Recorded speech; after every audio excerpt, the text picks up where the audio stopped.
You are now tuned into Khary's Crib. Khary's Crib. Khary's Crib. Khary's Crib.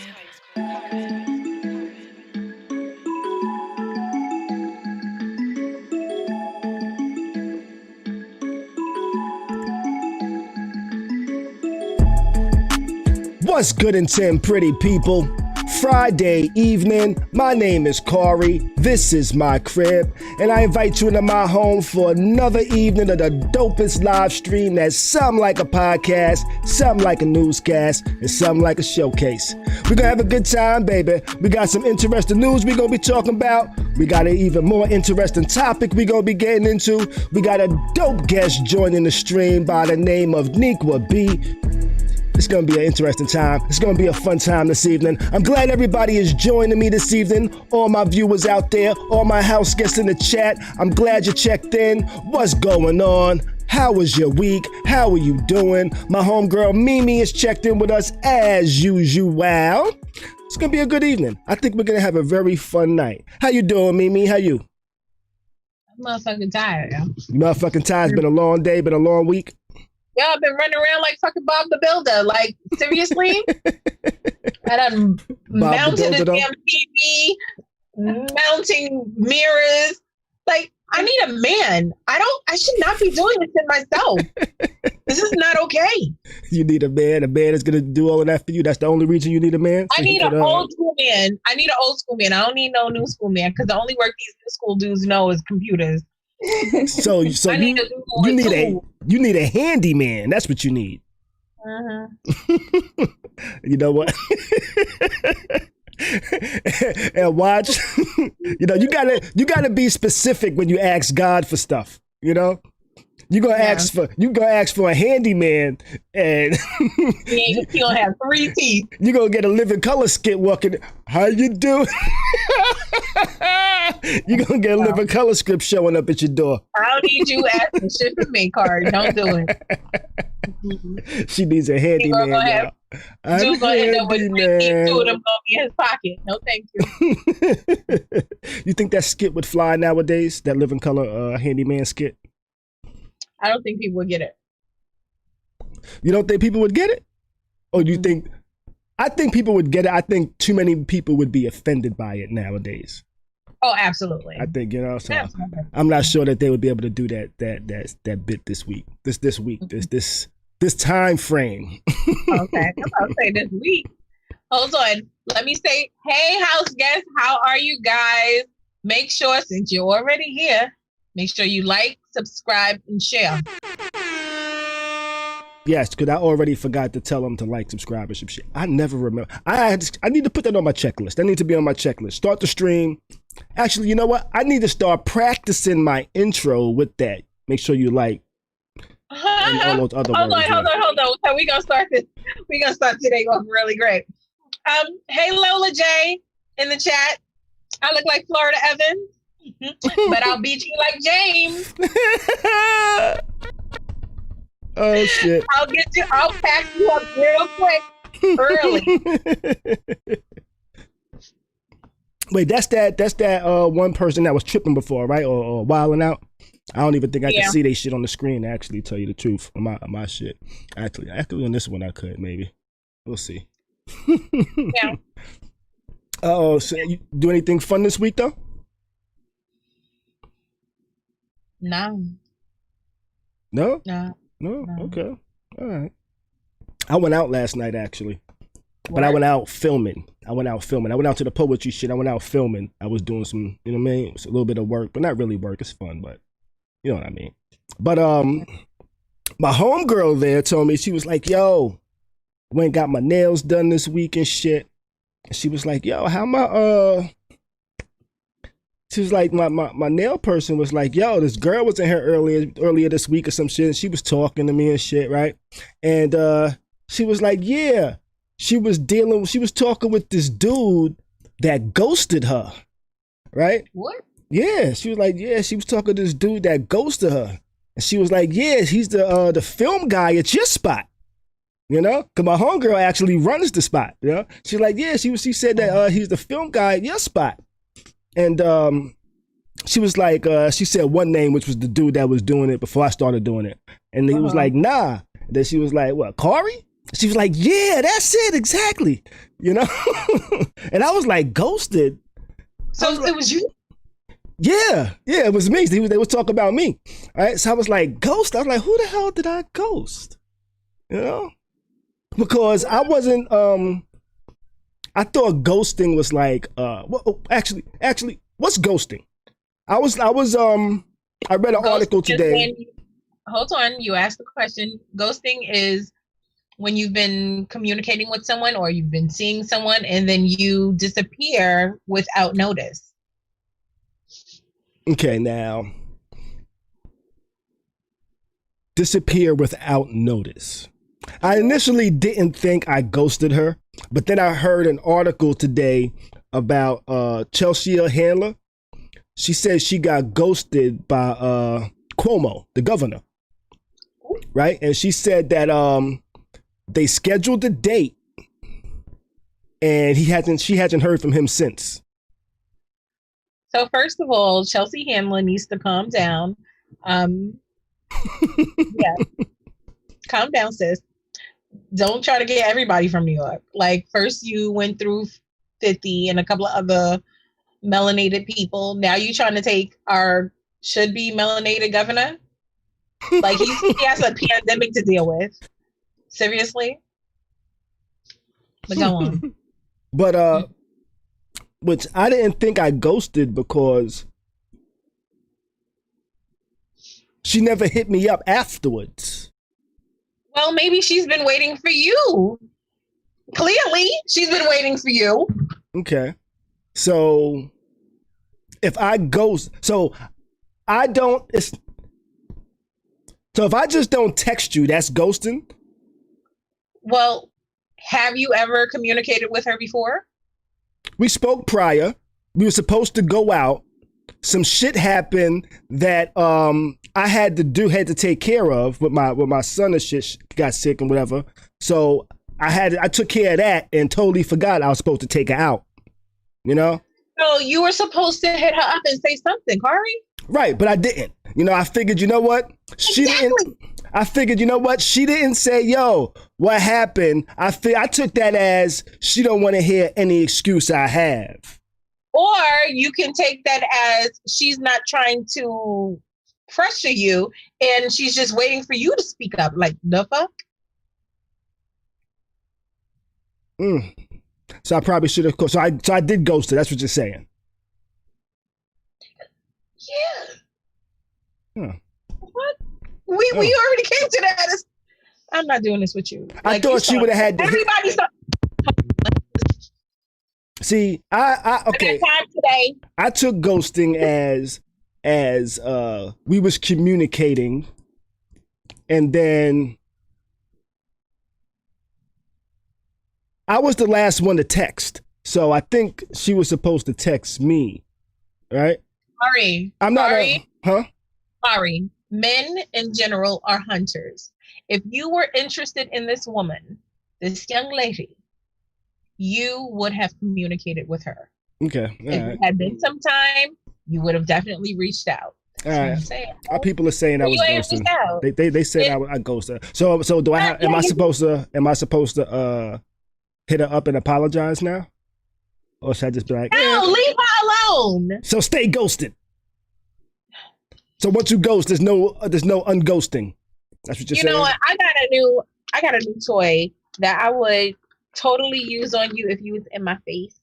That sounds dangerous. That's not a toy. That's not a toy. That's not a toy. That's a weapon. That's not a toy. You would totally touch it. Like, that's not. Khary. I would not touch it. No. This is for me. This is when you hit somebody. It's already on your hand. You would catch it. I don't know how chicks be dealing with dangerous. I am meaning. You are dangerous. But everybody agrees with you. I ghosted her. Damn, I thought ghosting somebody. I thought somebody had to hit me up, and I had to ignore them to ghost them. You were in communication. You guys were supposed to go out. It didn't happen. You're the man. Okay. Man the fuck up. All right. Okay. Mm-hmm. Okay, so I guess that goes to my next thing I wanted to talk about. The Breakfast Club did an interview with Reason, who's an MC. Some of y'all might not know who he is. He's a dope MC, actually. He signed to TDE. He's down with Kendrick and shit like that. Well, in this interview, at one point, Reason said that men should get credit for being faithful. First of all, no. First and second and last of all, no. Fuck out of here. That's like the fathers that want credit for taking care of their kids. It's what you're supposed to do. Go on. What? I think that if men were given credit, there might be less cheating. You know, they don't ever get they only hear about the shit they do wrong. They don't really hear about the shit they do good. You know, like if you've been with a man, or if your past was with men that just cheated, and now you meet a man that doesn't cheat, you don't think that's Hold on. If we agree to be monogamous, if we agree to be in a relationship together, I'm not gonna pat you on your motherfucking back because you are upholding your part of the agreement. Are you shitting me? Well, there's a lot of temptation out there, you know. Sorry. Like, so okay, sorry. so listen. I can think of valid reasons. There are plenty of other men out there. You act like women don't want to cheat too. Yeah, I think women should be complimented and congratulated for not cheating as well. There is equal opportunity peen out here. Oh, okay? I believe you. I believe you. You know, I believe you. Yeah. I think both sides should be. Nah, we're not doing that. Giving credit for being faithful. Nah, we're not doing that. No. You don't think so? No. Okay. I think if there was credit given, there might be less. You know, if you said, you know what, this motherfucker is better than other people, and I should treat him that way. You know, or her I'm that not saying way. that you shouldn't be treated well, but I'm not going to be out here giving you kudos and pats on the back for something that you should be doing. The fuck? Like, oh, thank you for not cheating on me this week. I love you more. Would you like some lasagna? Fuck out of here. Why not? I've been given credit for being a good father. I didn't ask for it, but people felt like, you know what, Khary's a good father because there's a lot of motherfuckers out there that aren't good fathers that I actually witnessed. So people give me credit for that at times. I don't ask for it. I don't, you know what I mean? But on Father's Day, I rep all the good dads that I know. So maybe that should be what we do. The faithful dude day. You know? Maybe. And then that's when the dudes could get credit. And then you can actually post online, this nigga don't get no card today, y'all. And y'all know why, you know? Sorry. With all due respect, SMD, okay? Hey, I think that should be good. And men could do the same thing. They should be like, yo, we've been together for 10 years, but she don't get no card today. You know why? Mm-hmm. And both sides could do it. Both sides could do it, you know? I'm just saying, equal opportunity, credit giver or taketh awayer, you know? That's my thoughts. All right, but let's talk about, let's jump on the next joint. We done with that, I think. Let's jump on the next joint. Lil Wayne, you know? The political expert Lil Wayne has given us his endorsement for Trump. You call that gremlin? Yeah, why would we not listen to Lil Wayne for politics? You know? This is the same motherfucker that made cop noises with his mouth, talking about wee. That's who you say your politics. That was Bobby Valentino. Yeah, but Lil Wayne came up with that shit. I don't know. That might have been Bobby Valentino. But we get off the topic. Lil Wayne, he gave his endorsement of Trump. He said that the platinum plan had good benefits for black people, that he feels Trump would be I'm sure the platinum plan has great benefits for those that are in a certain tax bracket. Mm-hmm. Period. Well, actually, the platinum plan is the Trump's administration's plan for black people. I know what it which is. I actually looked into it a little bit. The platinum plan is like 2 pages. You know, page 1 is the cover letter, and page 2 is the actual platinum plan. Shut up. I'm dead ass. You have it? I don't have. I should have downloaded it. I should have downloaded it. Hold on. Hey, Oliver North in the chat. You want to know what I'm snacking on? I'm popping nuts in my mouth. Popping nuts in her mouth. That's not what I said. Keith Hadding told me that joke. That was a good one. That was a good one. You know, because you're. Oh no! Actually, I was gonna say no. Never mind. That was the last topic. I'm not gonna talk about. Sorry. I was just gonna say credit should be given because I'm popping nuts in my mouth. Because some guys deal with date level 1s and they get tempted by level 3s. So, all right, so back to Lil Wayne. We fucking jumping off topic of shit. Lil Wayne gave his thoughts on Trump and said that it would be good. He even posed for a photograph with him. He was wearing a turtleneck and a large sweater, an oversized sweater. You know, yeah. Very collegial. He did it with like sunglasses. The shit. But here's my thing. Didn't fit. Why is Trump all of a sudden endorsing or having all these people of color come through to the White House or wherever he is and take photo ops 5 days before election day? Like, if you don't talk about that. Because he thinks because Lil Wayne had a bunch of people wearing BAPE, he can get them to vote like him. You know, he feels like Lil Wayne is one of the ultimate influencers. It kind of seems like they think celebrities are the biggest influencers to get people to vote their way. Mm-hmm. You know, which for some people that might actually be true. Mm-hmm. It's not for me. Not for me. I think it's not true for most intelligent people. Correct. You know, but I do think they do swing some people, the people that just the younger people. Yeah, younger people and uninformed people that don't understand why these people are rocking with them, and they're rocking with them because of the tax breaks they feel they're going to get because they're Absolutely. In a certain tax bracket, whereas Absolutely. The people that they want them to influence are mainly broke in comparison, you know? Un momento. Oliver said he thinks that Lil Wayne has the right idea. What is this idea? Wayne, 813-559-3339. Call up. I'm sorry, I said Wayne. Oliver, I mean. There you go. Wayne has the right idea for himself, maybe. Perhaps. You know? If you'd like to expand upon that, you know, I'd be interested to listen. Same. I finally unblocked you.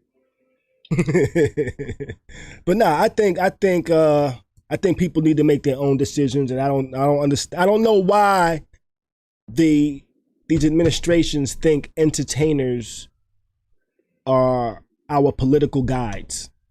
You know? Now I don't understand why entertainers allow for themselves to be puppets. Because they want to end with the administration for some reason, you know? Or it's a good story. It's a good story for them, you know? It's a good story for when he's fucking 70, 80 years old and he's like, you know, I met with the president one time, you know? It's a cool story when you're old, you know? Mm-hmm. They spoke about me to influence people to vote. They cared about what I had to say, you know. But nobody cares. Nobody cares what a skateboarding, lean drinking, 1 or 2 dread having gremlin has to say. Well, they act like they do. They interview him. They talk to him. But the last time they spoke to him, I think Nightline spoke to him back in 2016, and he said some bullshit. You know, they asked him about Black Lives Matter for the most part, right?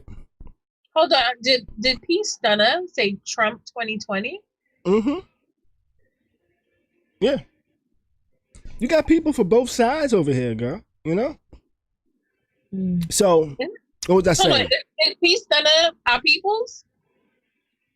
No, I don't. We don't know. I don't know him. He just checking in. He checks in from time to time, I believe. I believe I've seen him here before. You know? But, what was I saying? Oh, they spoke with him. Nightline spoke with Wayne back in 2016 about Black Lives Matter. And Wayne had some wild remarks back then. You know, pretty much he was like, what they asked him, what does Black Lives Matter mean to him or anything, or something like that. And he was like, what's that? What does that mean? You know? He said he doesn't know about it. It's not a name. It's not a whatever. It's a police shot somebody for whatever fucked up reason, you know? And then he tried to go on and say, look, I'm a black man. I'm a millionaire. You know? They ain't really holding me back and shit like that. And I don't know what the fuck y'all talking about. He was like, you see that white man with the camera filming me? You know, he was like, so yeah, so don't be asking me none of that crazy shit. You know? Yeah, so that's what Wayne said back in 2016. And Twitter kind of flamed him too after that shit too. You know? As they should. He later came out and apologized for his statements, but I don't understand why people he's not into politics, you know? Mm-hmm. So he all he cares about is his taxes, in my opinion. Oh, God. I'm over these mofos because what they don't get is that they're asking people to vote against their own interests. And if people can't feel safe, if they can't work, if they can't find jobs, if they can't earn for their family, if they're constantly going to jail, my bad, if they're going to jail, guess what they can't do?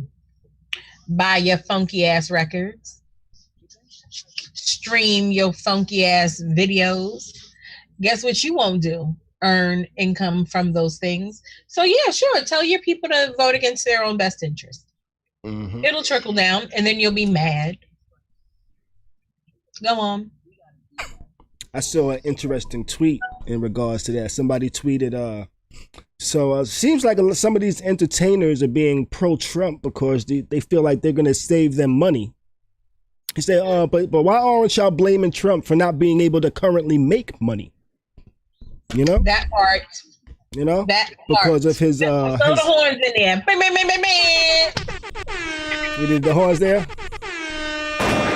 Exactly. Shots? They need shots? All of that. You are now tuned into Khary. You are now tuned into Khary. Did not mean to press that button. But yeah, his slow moving is why they're still not really able to earn money or do shows and things like that. Mm-hmm. You know? Is what it is. Yes, I found that a little interesting. What's that? Hold on. Whoever's texting you, unless it's the kids, tell them to stop it. No, I was checking messages. Mm-hmm. You know? Mm-hmm. Pay attention. Your focus needs more focus. I got a lot going on over here. I'm sure. Know? Yeah, but I don't understand why they think we want to take political advice from Lil Wayne.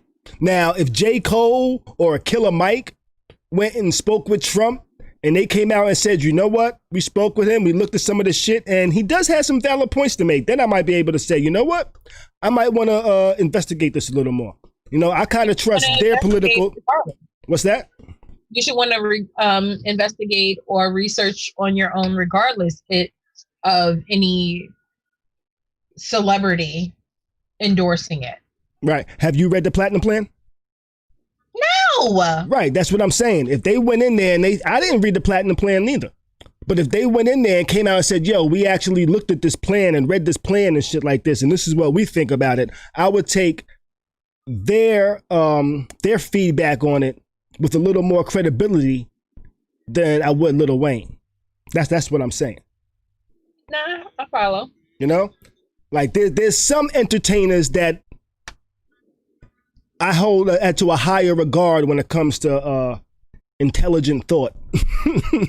You know? And some, I'm just like, I really don't care what the fuck they got to say. You know? Mm-hmm. Like, it makes me think of that Dave Chappelle line. You know? Who cares what Ja Rule had to say at a time like this? That's what I thought when that headline came out for Lil Wayne. It's like, who the fuck cares what Lil Wayne has to say? You know? But still, we talking about it today.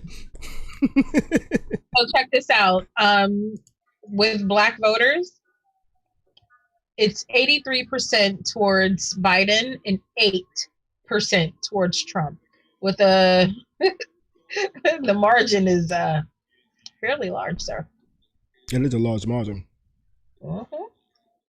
So he can keep on pandering to Black people via their entertainers all he wants. Tuesday, he should be out of a job.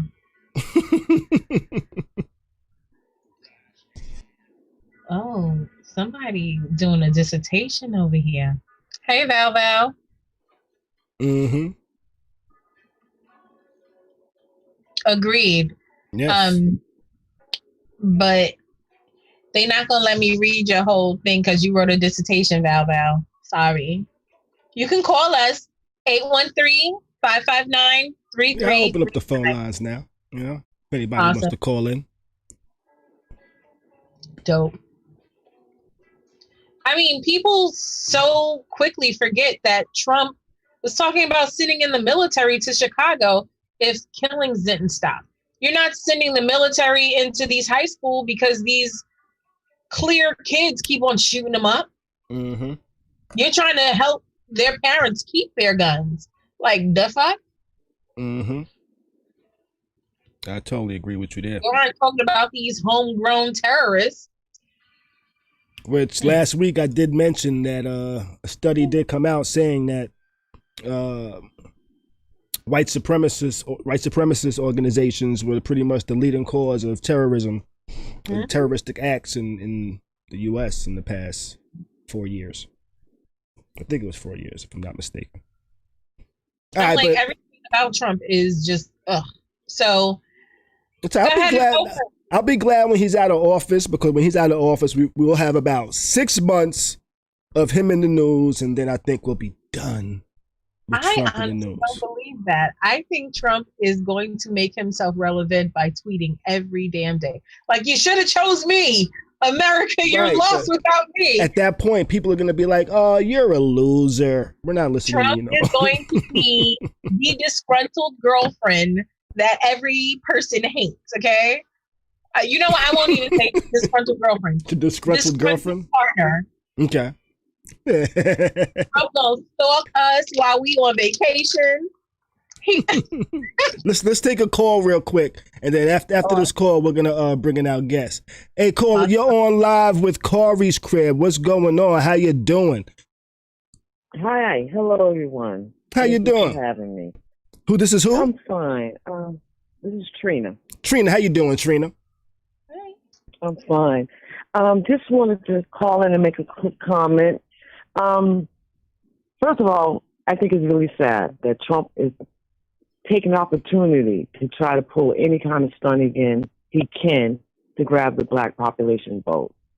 I mean, to pull in our artists. I mean, he went for the young vote. You know, he used Lil Wayne to get the votes of the black rapping artists or the fans of black artists, rappers. You know what I'm saying, right? Mm-hmm. And that's how low he became. He figured he's so desperate that he's going after the babies, the young 18 to 24 type of ram. That's what I felt, you know, when I seen it. I kind of agree. I feel like the Trump administration saw the type of coverage that took place when they made the announcement about Ice Cube helping them with their plan. You know, and Ice Cube didn't even take a picture with them because he didn't actually meet with Trump. He spoke to the administration, you know. But now I think somebody made a call out to Lil Wayne and said, hey, come through. Let's take this picture and just say you like the platinum plan. Right. And this is what we'll do for you in the future when it comes to your taxes. We'll hook you up how we hooked up Trump. If we win. Right. Not my opinion. I agree. Yep, no, and I agree, but I also throw in to say that he also probably said, and also see if you can get the Black younger population to get on my side or to get on board with this plan that I have into play. Because he still has influences on the rap industry, the artists, the population that he services. He used to, right? That's what I was looking at. He was using him as a prop to pull in votes, to also get Black young people on board. Because if you can get the Black population, the younger population on board, you're kind of doing something, in a sense, because they're the new generation, the new word, the new leaders. And that, but I agree with you also too. I just seen it coming at many ways. I think it means all kind of ways, believe it or not. Not just one thing is right. So I agree with you also. Okay. Thank you for your time. Thank you for calling. I appreciate it. That was Trina. Glad she called in. Glad I liked your opinion. I'd like to hear somebody that's actually I'd like to hear somebody pro-Trump give us a call and actually tell us why they're pro-Trump. The number's up top, 813-559-3339. Go ahead and call up and I'd love to hear your opinion. But let's get ready to invite in our guest. Today's guest, let me pull a screen up. I actually set up some stuff here earlier for this, Don't start singing when you introduce her, okay? What's that? Don't start singing when you introduce her. I should start singing, huh? Don't start. With Hold on, Khary, I haven't seen a cup yet. Oh, shit. You haven't seen a cup? You just haven't been watching. My cup is almost empty. My bad. All right, let's do this. Today's guest. Today's guest is a rhythmic spoken word artist. She's been doing her thing for a while. With her brutal, honest reflections on the joys and struggles of the modern world. Spoken word artist Nika B is emerging as the most promising young poet of her generation. She's been doing her thing for a while. She's actually checked in with me before. She was a guest early in the Khary's crib live, kind of like figuring out what the hell I'm gonna do. We had a dope talk. She came in as a guest poet. She kind of led like this Black Lives Matter conversation we had when I thought we was gonna be talking about SpaceX, but this was kind of anyway. I'm going. She's a motherfucking what's the word I'm looking for?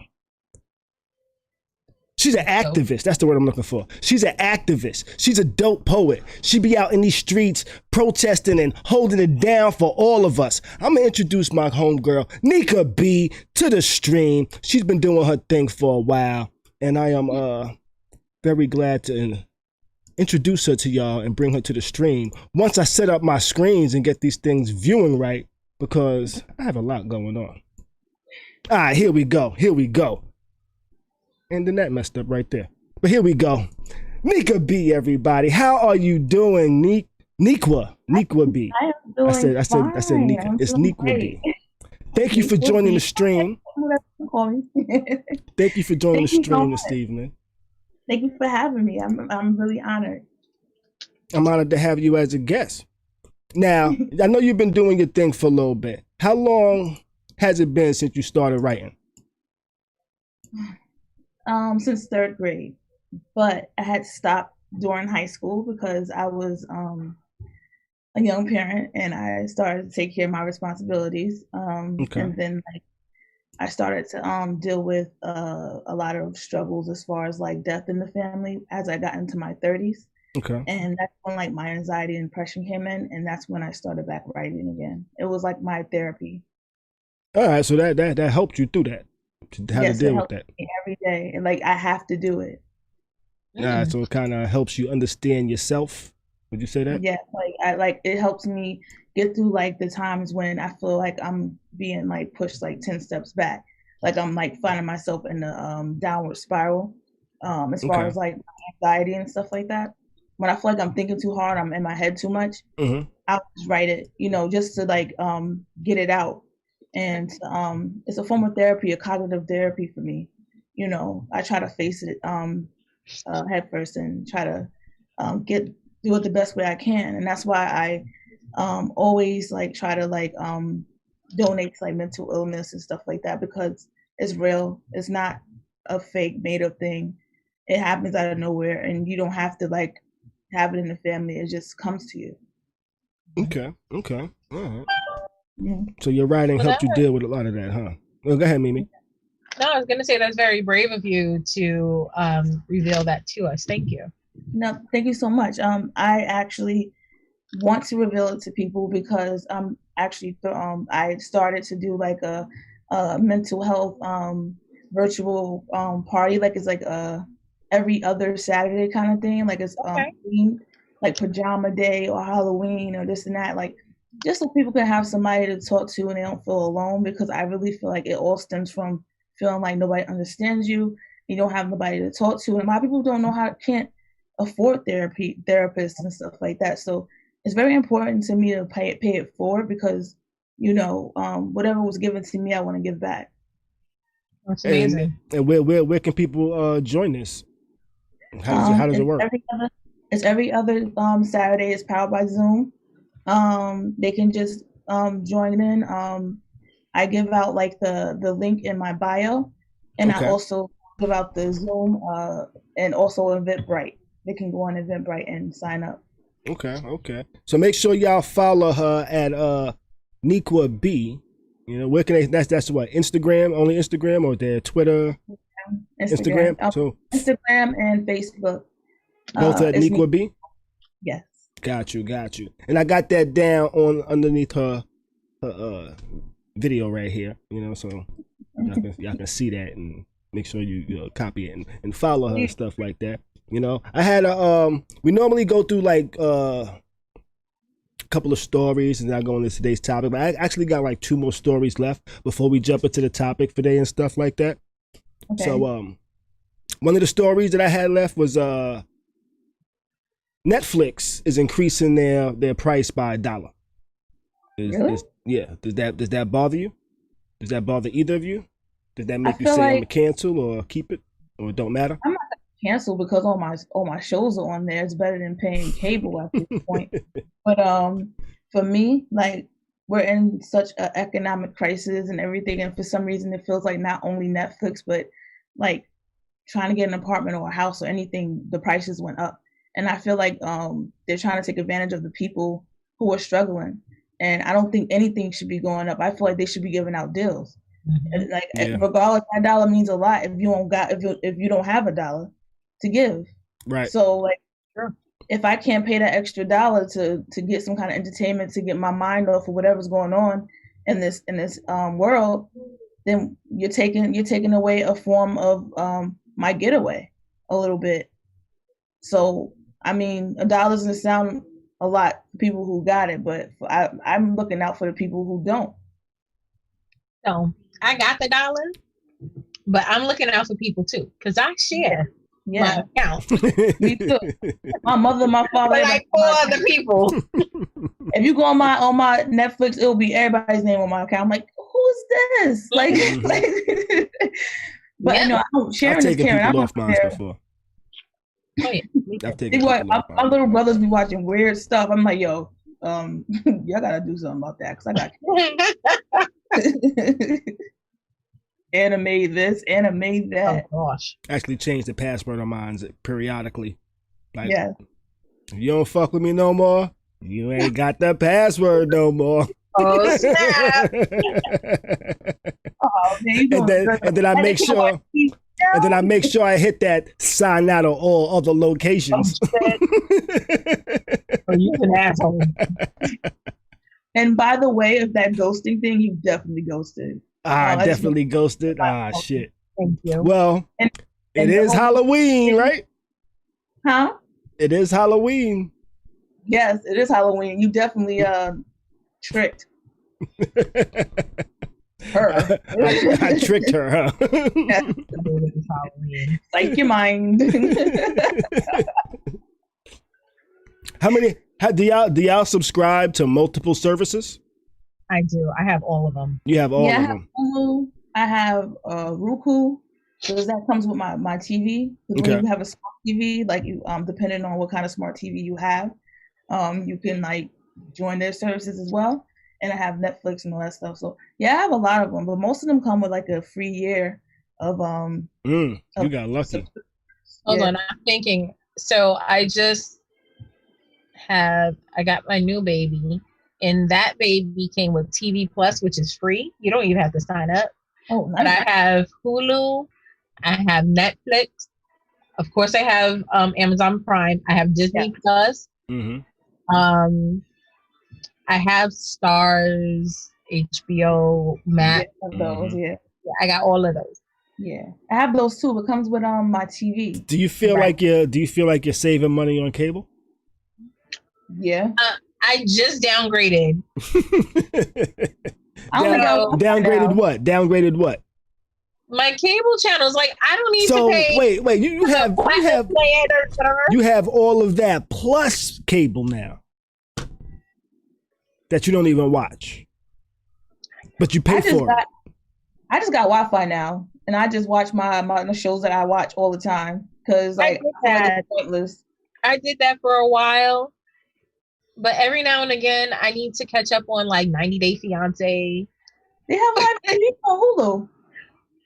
You're right. Yeah, they have live TV on Hulu.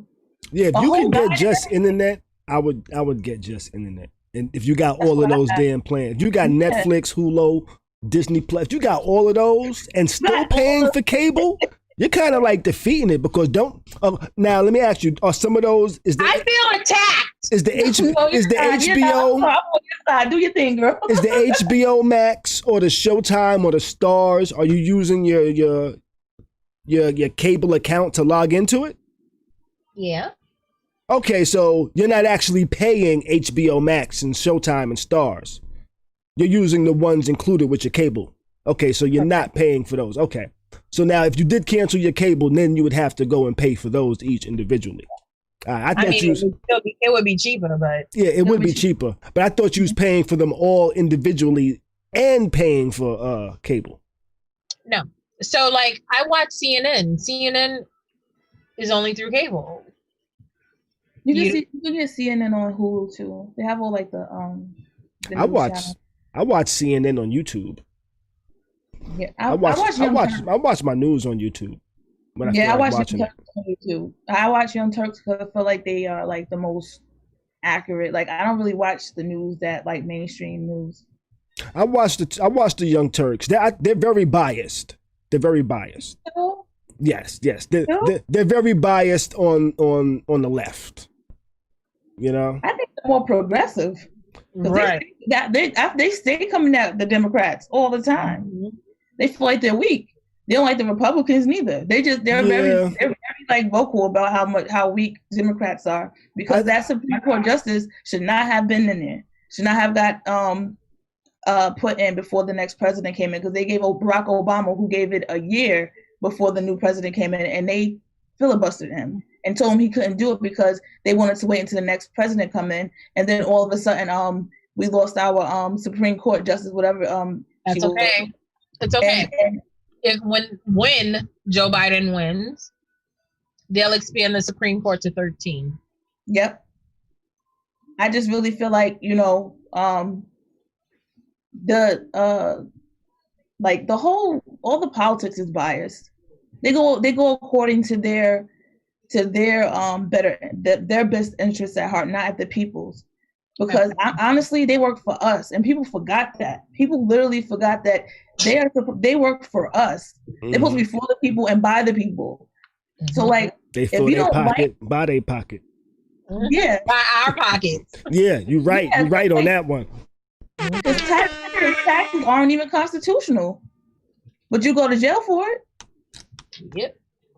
Yeah, I've read stuff about where's the law that says this about taxes and this about taxes, but seriously, it's they'll lock your ass for that. They'll lock you up quick for that shit. Only one person won that fight. Only one person won that, and I forgot the person's name. Who they tried to put in jail for taxes, and they broke that constitution. And like they said, where does it say that I have to pay my taxes? It should be a choice, and that's supposed to be like for railroads, your your streets and stuff like that, not for the government. Supposed to be local taxes. They put military shit into streets. That's how they say, you know what, we need. No, it's like they put it into, like, they lump it into the same type of category. Like when I'm a contractor at a job, I'm looked at more as like a computer than an employee, you know. And that's what I meant about they lumped the government, they lumped the military in with that, like it's a utility. I got utility. It's like my tongue was stuck in the back of my mouth as I was trying, like, utility. That happens to me every single time I'm like recording. I say, I'm like, oh shoot, I gotta do this whole thing, and it only happens when you're at that very last line. You're basically done with it, and then you got to do it all over again. Yeah, or that was my Porky Pig moment for the show a little bit. I'm over here looking at some of the comments and stuff. We got people talking about, their cable bills was crazy. But so now they're using a lot of the streaming stuff. Believe it or not, some people say they sling. Say that one more time. Believe it or not, since this whole pandemic and economic crisis started, there's a lot more scammers out there too. Definitely. I've noticed it. Like, I've been getting like calls about like, you have to pay this bill or you got a judgment. I'm like, this was like in 2005. I'm sorry, this is definitely a scam buy. You know, like, but they can get like these elderly people and get money from them because they like figured it's out. perfect kind of scam. Like, it's sad to say, but like, I mean, what can you really do, and how can you really survive in a situation where everything around you is trying to take? And nothing's being given. I feel you. I just showed my bottle real quick. It's been like 10 episodes on that one bottle. That's a good amount of time. That's a good amount of. That's good. As long, like, you know, I know people who drink a whole bottle in one sitting. Exactly. You know, so they think I'm alcoholic, but I'm not alcoholic. I'm a wino. I like wine. She said, "I'm a wino." A wino. I don't drink wine every day. But if you want to call a wine alcoholic, like I'm more so of a wine person, if that's better. Oh, so I'm actually reading the Platinum Plan, by the way. There's no Platinum Plan. Is it 2 pages? I'm just reading what's in it. Oh, okay. There's nothing, like, I read some of what it is. It's really nothing for us. It's nothing that stands out at all. Yeah. No, once again, it's benefiting the elite. Yeah. It's lucrative tax breaks for corporations. Yes. So it doesn't benefit us as a people. That's why I'm so upset with Ice Cube, because he was the one who started the whole movement of the reason, like the injustices that we have every day. And like, for you to even say that, I was going to say $500 billion of it is supposed to go into access to capital for Black people, creating 3 million new jobs. Don't know how he's going to do that. Right. And bridging historic disparities in healthcare and education. So just starting off there, you figure he doesn't say anything about housing, which is a huge issue. That's a big issue because there's a lot of housing discrimination. Correct. It's been going on forever. Correct. With the whole bridging the historic disparities in education, you have Betsy DeVoe. Are you serious? I don't even know how she even got into that, but I'm him. Like she knows. She just appointed him. Appointed her. He appointed her. Yeah. Same thing. Like the same way he appointed Ben Carson to fucking housing. Right. A surgeon? What the hell does he know about? Like, he's the Black guy. Let him be in charge of the projects. It's so stereotypical. He doesn't even realize that he's being punked. Like, he doesn't realize that he basically got no kind of like say. Like, he's the only Black guy in the room. Yes. They just need his face. That's all they need. It's just ridiculous. So yeah, once again, he can unveil all of these promises but they don't mean anything because there's no real action that's going to be behind it. Like, let's talk about reparations. Let's talk about all that 1st. Mm-hmm. Let's talk about like from the beginning of time, how much you're gonna give everybody who was affected. So they're not gonna do that. And saying that they're not talking about reparations. If they're not talking about that, I don't want to hear anything about it. Neither side is gonna talk about that. Neither side. And then we have nothing to talk about. No, we can talk about that. Have you read the contract with Black America? That's about 15 pages. It's about 15 pages. Do you know if Trump, God forbid, becomes president, they're trying to take away affirmative action? That's why they're putting in place all these people who are against everything. So when it goes to the Supreme Court, it'll pass. Yes, they will eliminate affirmative action, abortions, anything that is like pro yourself or like some kind of equality or like just to basically have something that protects you. They're trying to abolish it. Mm-hmm. No, they won't abolish it. They might outlaw it, but the shit's still gonna happen. Look, affirmative action. First thing they're gonna go after. I'm like but no, because she won't be pregnant at all. But they're gonna start like getting the pills. What are those? Those R whatever pills? They're the SOBs. Not SOBs, the MABs. SOB. I think that's son of a bitch. That too. I'm talking about it's the MABs. It's the medical abortion pill. So yeah, you're gonna start stockpiling those. Yep. Or you'll go to Canada or Mexico, or kill yourself and try to do it yourself. Go to somebody's house. A hanger method.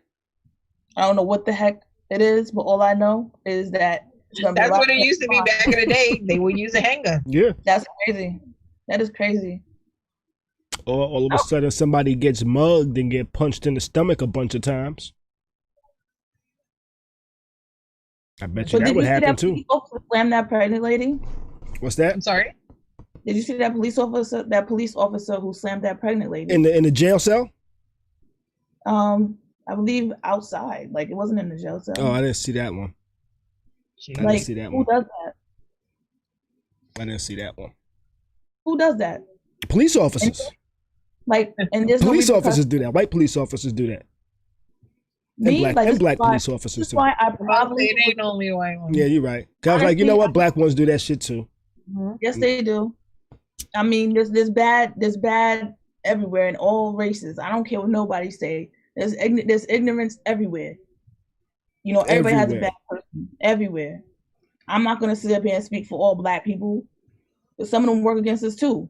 I'm talking about the people. You know, we need to get it together. But at the end of the day, before we can talk about any other thing that's going on in our communities, we gotta speak about our reparations and things like that to get us up in the game and give us a equal share and a fair start for our future generation. Until then, I feel like if the government's not talking about that in regards to black people, African American, the Negro community, I don't want to hear about it. Platinum plan what? Because I don't see anything platinum about it unless you give me a platinum card. Can't even afford platinum. Exactly. Shit. It's like, come on. And Lil Wayne, who listens to Lil Wayne? Like, what was the last song he came out with? Like, I listened to Lil Wayne. I listened to the last album. I wasn't all too thrilled about it, but I listened to his shit. I ain't gonna lie. Like you said, I agree with you on like if J. Cole, Big Sean, Kendrick Lamar, like people like that, Common, somebody who actually makes sense and can actually who actually is pro-black, and who's out have their boots on the ground, I don't want to hear about it. I need someone that can't be bought. Yes. Right. Because honestly, Ice Cube lied because Kamala Harris and all of them made the meeting with him and he never showed up.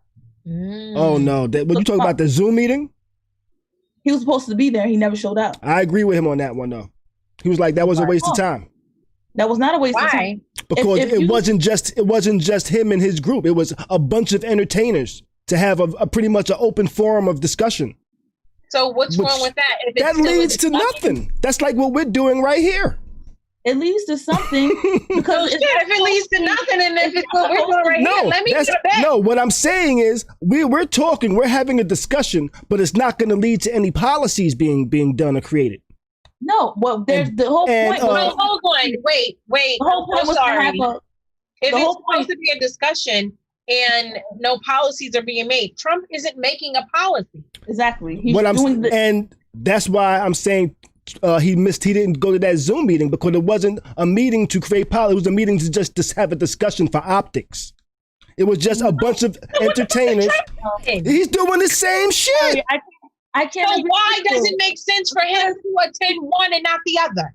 Exactly. Because he sees what it is. Honestly, I agree with him. I agree. Now, if it was a one-on-one, I would agree. But now, if it's Ice Cube, if it's whatever other entertainers and celebrities they wanted to bring to this meeting, I don't feel like that would accomplish anything. I agree with him on that. What? The one-on-one with Trump didn't accomplish anything. No, I don't think it did neither. I'm not defending that. I'm just saying I don't think this would do anything. I don't think this would accomplish nothing. This would bring no policy, no nothing. This would make a good headline. Honestly, just like the way that Trump used their shit for a headline. They just want to use this shit for a headline for this side. That's how I feel. Yeah, go ahead. I don't agree, because a meeting is a meeting, whether it's Zoom or if it's face to face. Y'all just said the Trump one was nothing. Because he is a sociopathic narcissist, a malignant. Okay, let me start over. He's a malignant, sociopathic, narcissistic person. He only thinks about himself and the best interest as for him. So if he just wants a famous face of a Black person, so he can get our vote, not because of anything. There's not one thing that he said that he will do, even when he was running for president in the beginning of his term 4 years ago. He did. There's nothing that he did besides give the corporations, the high corporations, donors more money. That was it. There was nothing progressive that he did for us that made us better. You name one thing that he did for us that he promised. I don't think he did anything.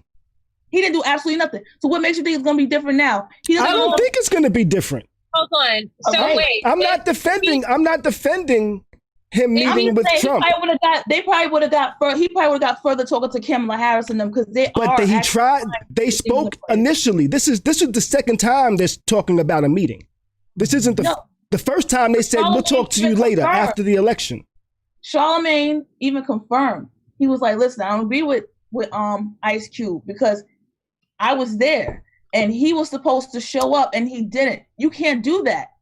If you are professional, you talking about you trying to look out for everybody, it doesn't matter how the meeting is had, because what do you think they did back in the day? It doesn't matter how the meeting is going about, as long as there's a meeting in place. Now, is this the meeting that he was talking about? The Trump administration, they got in contact with the Trump administration, and they got in contact with the Democrats. Is the Biden administration or whatever? They didn't even speak to Trump. No, I said the Trump administration.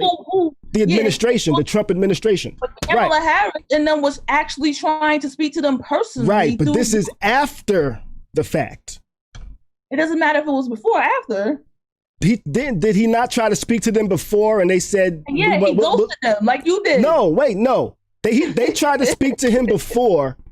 Yeah. And they said, you know what? No. He didn't show up. No, let me finish. They tried to speak to him, and they said, we'll get back to you after the election. And then they said, and then there was another meeting that he didn't show up for. No, that was a lie. They had agreed to the meeting, the initial meeting, the first one.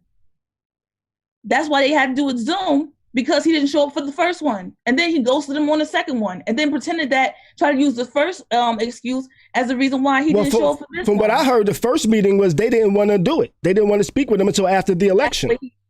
That's what he said, but that was a lie. It was confirmed as a lie. By who? He was trying to save face by Charlemagne the God, by Kamala Harris, by all of them. They said we was there, we planned it and everything, and he didn't show up. So it was a group meeting with entertainers that had nothing with a bunch of people that had nothing to do with the plan that he was talking about. How do you know it had nothing to do with the plan that he was talking about? Because it's a forum. What's wrong with a forum? Forum is a group of people. It's a dialogue. It's to start a dialogue of entertainers. It doesn't matter. It doesn't matter if we can be entertainers right now. We're entertaining people right now. It doesn't mean that our dialogue doesn't count. Yeah, I get. Maybe I don't. Maybe I don't see my point. I feel him on that one. I feel like that meeting was a meeting where nothing would have come out of it other than a picture and a headline. Pretty much like Lil Wayne meeting with Trump now. I feel like that meeting was, and that's what that meeting was formed for, in my opinion. Okay, so what about the stimulus package that we're supposed to have gotten? What's going on with that? What about unemployment? What's going on with that? What about PPP? With the small businesses that's supposed to have gotten money? Everybody's shutting down, closing down, losing their job, losing their money. Over 8% of people, or 14% of people are unemployed. That's millions of people, and it's going up every day. Mm-hmm. And Trump is probably saying, "Oh yeah, I'm going to give out a bigger stimulus plan." I don't believe Trump. I don't believe Trump. Just like I don't believe the Democrats will do anything for us either. None of these politicians are going to do anything. That's what we have to demand. Right. I don't believe they will. That's what we have to demand. This is the point. We lost sight of what they are supposed to be doing. Right. I feel like Cube is the only one demanding anything of anybody. Oh, no. I don't hear nobody else demanding shit. Who? I don't hear no, I'm not speaking. I'm talking about anybody in general. Khary. What? Just because he is out in front of cameras or he's killing people as he do it? No, I'm talking about Ice Cube. Ice Cube. Just because he's out in front and people can see or hear what he's saying does not mean that he's the only one that's speaking. Oh, I didn't say he was. I just don't feel like many people are making much progress. Actually, you did. You know? You just said Cube is the only one. That kind of seems like he's making some progress on policies and shit. He's not making any progress, bro. Listen to me. Listen to me. Y'all, we are discussing it, right? That's progress. We're not discussing. That's just talking. 2 weeks before the election. Okay, but y'all talking. But now y'all are saying he should have met with a bunch of other entertainers, and y'all expected something to come from that. Khary, you're talking not going to get reelected. Okay, so why were y'all just saying that he should have spoke with them, but now y'all saying it would have done nothing? Khary, no. You're speaking in circles. Because one, you're saying no, yes. You actually just said he's the only one that's making progress as far as policies. There haven't been any policies. No, because y'all never let me finish the sentence. I did let you finish. No, you didn't. No, you didn't. So go on. I'll wait. Okay. He's the only one making progress in regards to making policies, on actually talking about policies for black people that actually affect black people. All anybody else is talking about is reparations, which is never going to fucking happen. You know? And then we should be talking about policies then, because that's a part of reparations. Reparations is never going to happen. They're never going to give a shit. That should be a part of the policy. That's a part of the contract. That's a part of the contract since it's never going to happen. The declaration. As much as I would like it to, it's never going to happen. Hey, are you done? Am I letting you finish? Go ahead. Khary, there have been black people, celebrities, as we know, everyone knows Killer Mike. Yeah. That have been putting forth policy proposals and change that would help black people way longer than motherfucking Ice Cube ever. When have we ever discussed it? Khary, Killer Mike has had several specials. Right. He had a special on Revolt. That's you know. No. He had a special Revolt. They spoke with Obama, and Obama told him how he wasn't going to do nothing. No. Khary, yeah. We had this talk the last time. I need for you to do further research before you start speaking about it. Because when you go off on a tangent, you aren't giving the full story, bro. And it's frustrating as fuck. Then give me some story. I need for you to start doing your research before you spew things, though. Now let's take a call. Area code 954. What's going on? You live with Khari's crib. Yo. I'll let him pick up. I think that's Guy, isn't it? Yeah, I think so. Call back, Guy. I'll let him sit there for a second.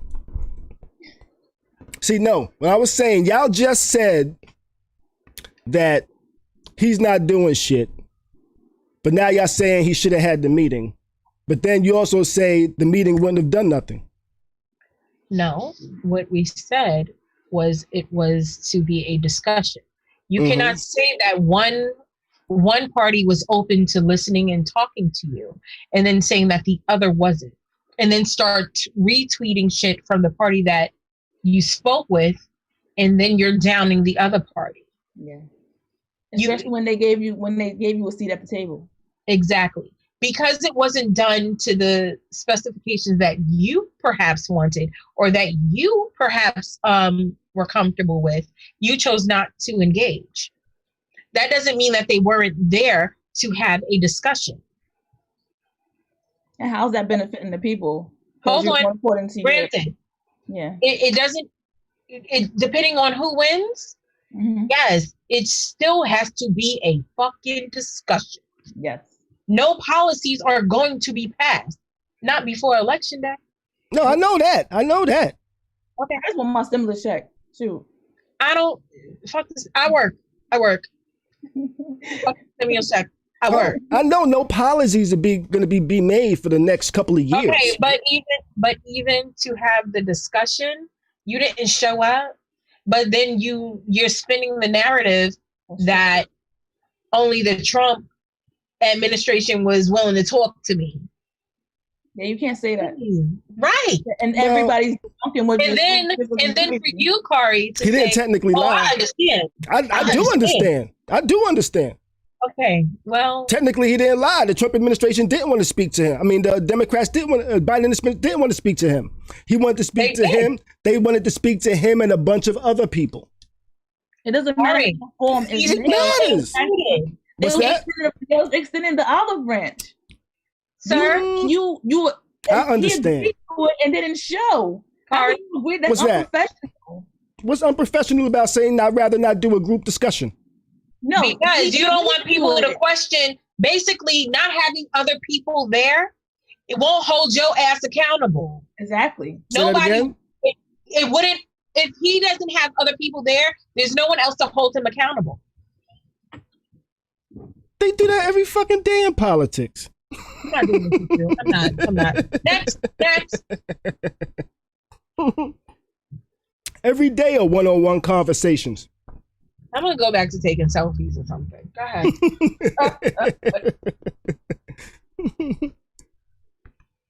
All right, so I know you didn't watch it, Mimi, but I know you did, Nikwa.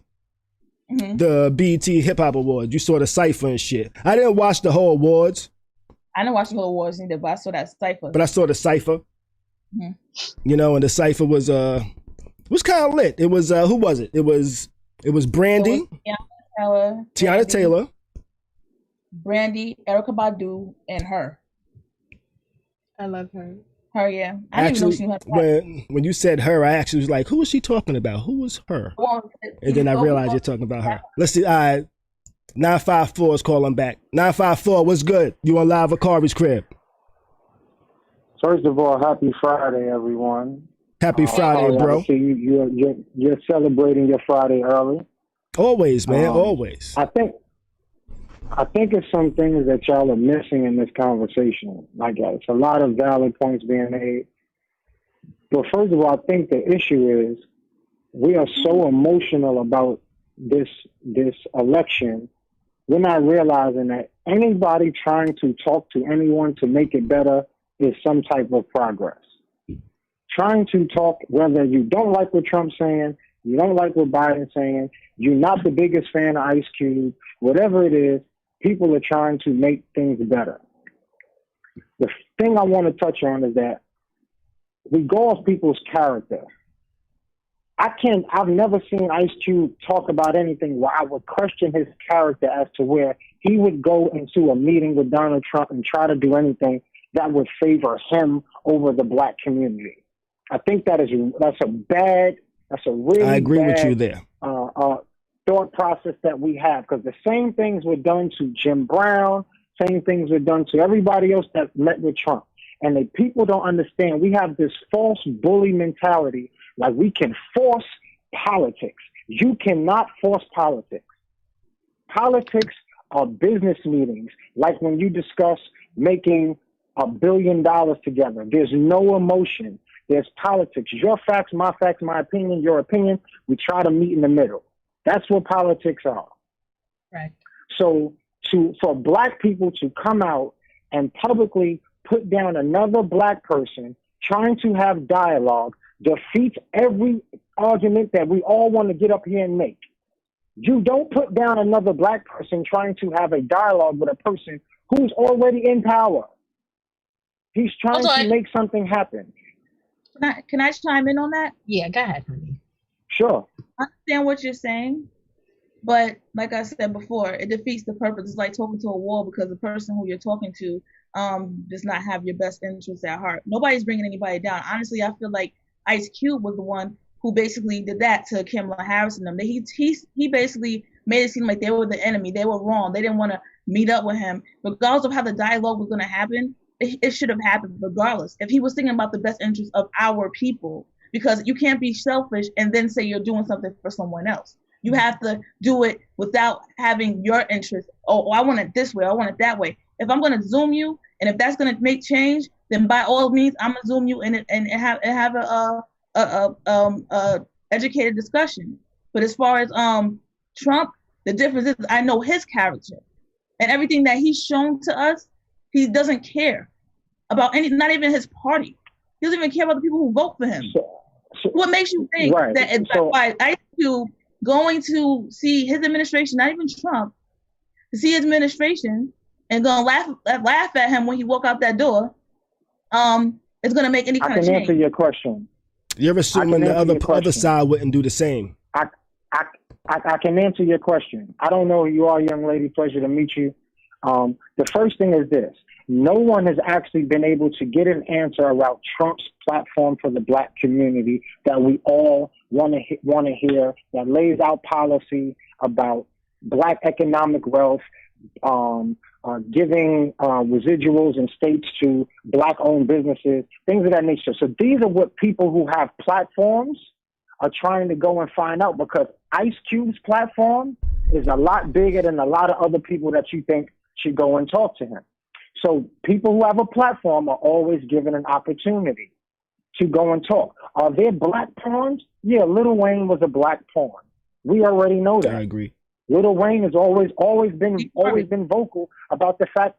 Lil Wayne has always been vocal about the fact that his life was saved by a white police officer. So you have to understand his point of view. Do you have to agree with it? No. You just have to understand it. So, young lady, I'm going to ask you a question because you were very, very descriptive on how you felt about Ice Cube. So my question to you is, can you tell me the 10 points that he wants to discuss with Donald Trump about? Can I tell you the 10 points that he wanted to discuss with Donald Trump? Yes. No. And I'm sure you know, Guy. Go on. So stop. If you don't know the points that he wants to discuss, you cannot talk about the meeting because you don't know what he was trying to talk about. The issue with black people is we're looking. Hold on, let me finish. Okay, go ahead. The issue in our black community is that we don't have any esteemed leaders. The fact is, we shouldn't need Ice Cube, the rapper, philanthropist, director, father, to be the leader. There are other people that we've been looking for to step up. Where's our Malcolm, our Martin? Where's our, I'm sorry, the chairman we just lost. I was about to say, I forgot his name. He just passed. Excuse me for not remembering his name. Where are those people? I don't think we can have one. But we need one. I don't think. The problem. I think it's impossible for us to have one. Hold on for a second. The problem is that we deem people unqualified to do certain things because we keep them in a box mentally. Right. So what we say as black people is Ice Cube is a rapper. He's a director. He's a dad. He's not qualified to talk to us, but nobody knows his educational background. Right. You're not looking into the fact that as a young black man, he understood the record industry. He understood the movie industry. He's super successful. He kind of understands how to deal with people of power, especially the other color. But we're not going to talk about those qualities. We're going to say he doesn't have any qualities. But I never you said do. Ice Cube had any qualities. I'm just saying, like, Ice Cube needs to stop making it seem like one side was more willing to be of help than the other side. Because I know Ice Cube. Ice Cube was NWA. He was the one who was talking about, the police injustice that was going on in LA and all that stuff like that. So I'm not taking anything away from Ice Cube. I never even said that he wasn't qualified. I feel like anybody who's willing to stand up for our people and to try to sit at the table and make change is great.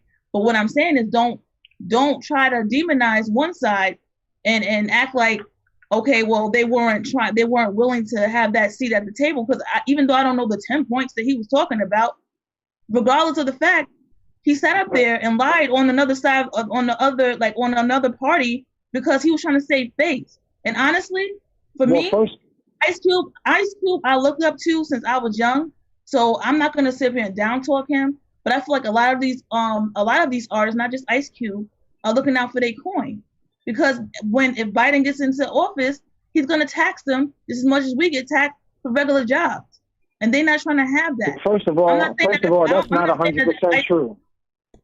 And that's assumption. First of all, that's not 100% true. But you know what? That's not 100% in 2020, true. We wouldn't be able to have a Malcolm X because y'all wouldn't let him be nothing more than a pimp. We wouldn't be able to have a Martin Luther King because y'all would see him nothing more as a pastor trying to get money from y'all. That's why there's no black leaders. Y'all motherfuckers won't let them be. Y'all always find reasons for them not to be. I'm not going to touch that. But I am going to say this. First of all, that's why we don't have no Malcolm X's or Martin Luther Kings. Hey, that's my opinion. Don't say it's true. What black person that's tried to be a leader have y'all not found a reason to shit on? Motherfucker. Go ahead. List them. Okay. List them. How about let's since you want to go there, let's talk about Al Sharpton. We killed Al Sharpton too. Al Sharpton's been killed. We killed Al Sharpton too. But let me say this. Hold on. Let's stop for a second. No. What I'm saying is, before he even goes out to do anything, what he asked for. One of the points that I wanted to make is before he speaks for you, what does he ask for? Who are we talking to? I think she's talking about Al Sharpton. Yeah, let's speak about it. No, Al Sharpton did a lot of right. He did a lot. They felt like he did a lot of wrong. Him and what's my man that ran for president? What's his name? Jesse Jackson. That ran for president. Jesse Jackson. Obama. They shitted on Jesse Jackson. Right. Jesse was kind of jealous. Let's not go there. I'm just saying, every black person that's trying to be a leader, there's been a reason to shit on him for some reason.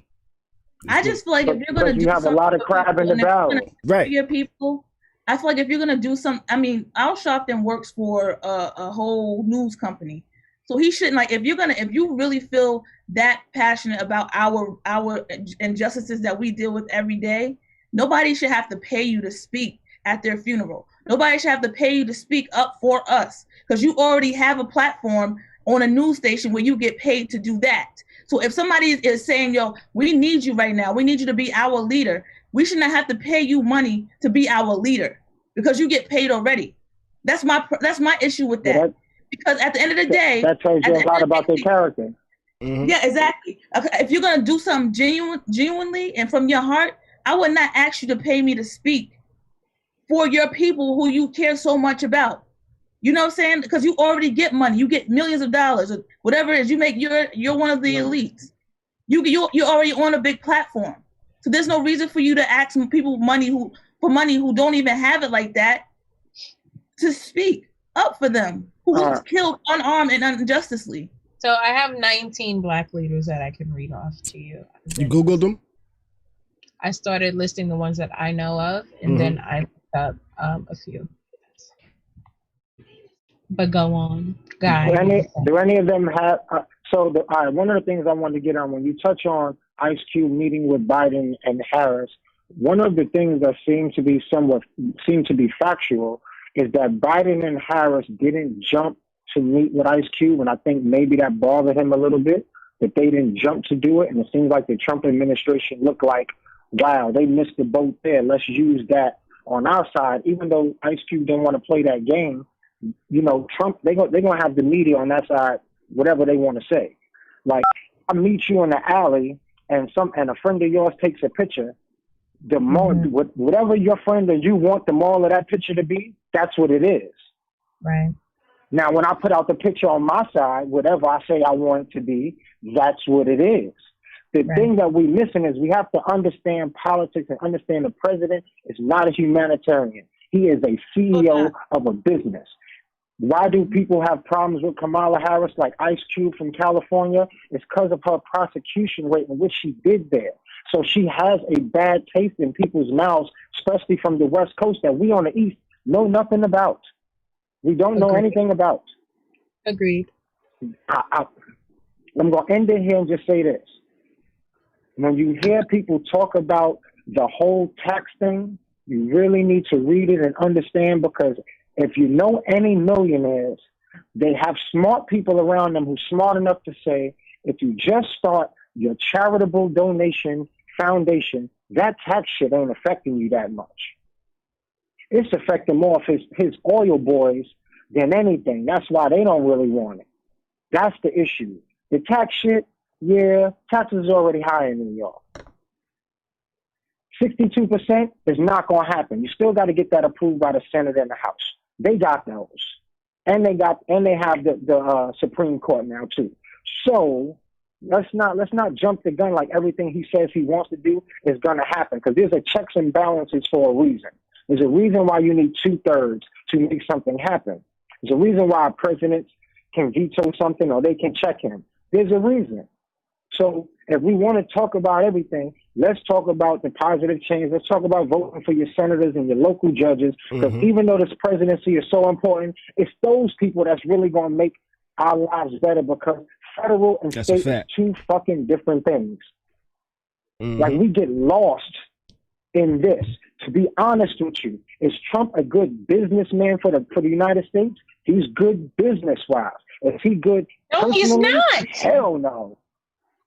He's not good in no shape. He is not a good businessman at all. He has like the worst. Well, he didn't say he was a good businessman. He said he was good business-wise. We're not listening to the same call. That's what he just said. He said business-wise. Hold on. I need a break and a drink. I said he's a good businessman, and you have to understand what I'm saying. You said businessman? I thought you said business-wise. Excuse me. No, I heard what you said, guy. He is a good businessman, but that depends which side of the fence you're on. Got it. I understand what you mean, guy. Thank you. So you feel me? Yeah. If he goes for everybody, no. But if you can follow the money, right. Mm-hmm. I get what you're saying. That's my point. But like, some of us need to listen. I did say he's a good businessman. I know what you said. I hear a lot. I can't see sometimes, but I hear you. The fuck? Can we get off this subject, because my blood is boiling and I feel like Cheryl, I may do a watch with you and watch Mandalorian again. The fuck? See, and that's the problem with politics. Your blood shouldn't get boiling about it. It does, because some of the shit is I'm very passionate about politics. Yes. Because what happens in politics does affect me. It affects my child. It affects my family. Yep. People are so lax with their views and their understanding, or even trying to understand that they spew shit. It is just, it makes you sound so unintelligent, and it's like you're just repeating headlines that you've seen. Exactly. And that shit doesn't make any sense, especially if you're a person of a certain age. Mm-hmm. You're not 18. You're not in high school. Hell, some of these high schoolers can speak about politics a bit more detailed than some adults. Yeah. And it's just like, yo, what aren't you catching? It's like, this shit is important. Very much so. Trump isn't a politician. He's not a politician or a businessman. Every business that he had. But here's the thing. You can work with a politician.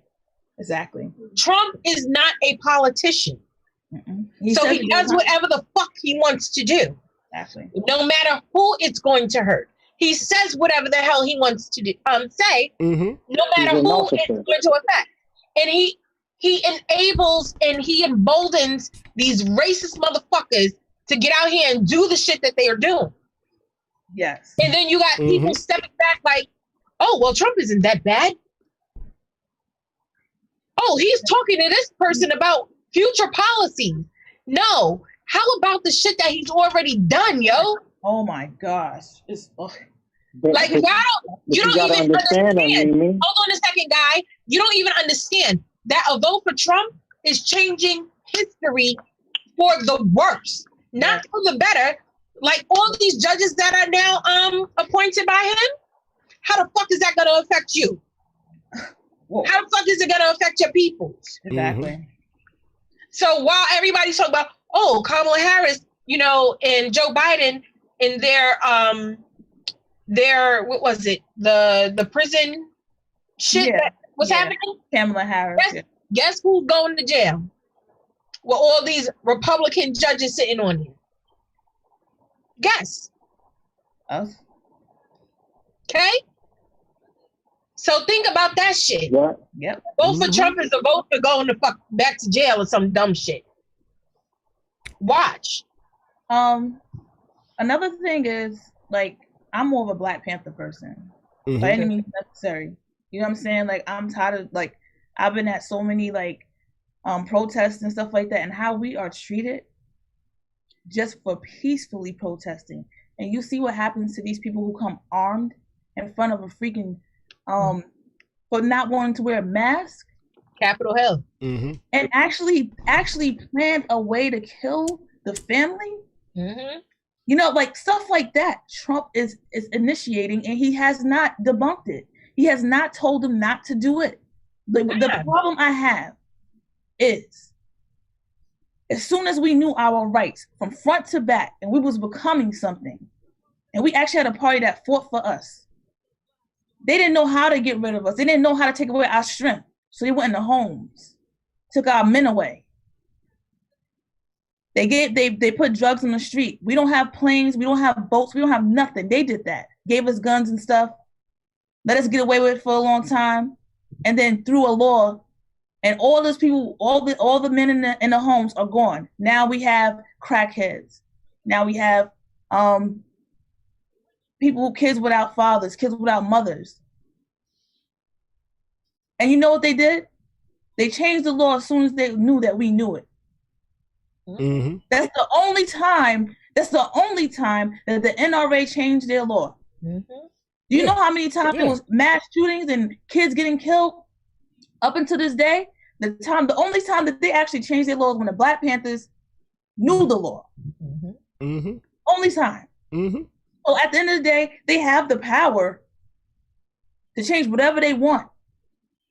They know how powerful we are. That's why they hid Black Wall Street for so long. Nobody knew about that until recently. We was about to be America. And some of us knew it before that episode of what was that show? I know what you're talking about. Now a lot of us did. Now a lot of people was like, "What's Black Wall Street?" Right. You'll be surprised how many people, even adults of older than me, there was many people that didn't know about it, but there was people that didn't. I knew about it before, and I was like, "Oh, somebody's finally talking about it." And guess what? Jim Crow happened. They bombed us, put Jim Crow law, housing discrimination, and basically put us like in a corner somewhere in the hoods, and said, "Oh yeah, you survive off that." It's called redlining. Yeah, exactly. So what are you expecting us to do? How are we supposed to? We don't trust nobody. And guess what? Republicans was actually back in the day for the blacks, and they switched over to the Democrats. Yeah. So like at the end of the day, I don't trust no politician.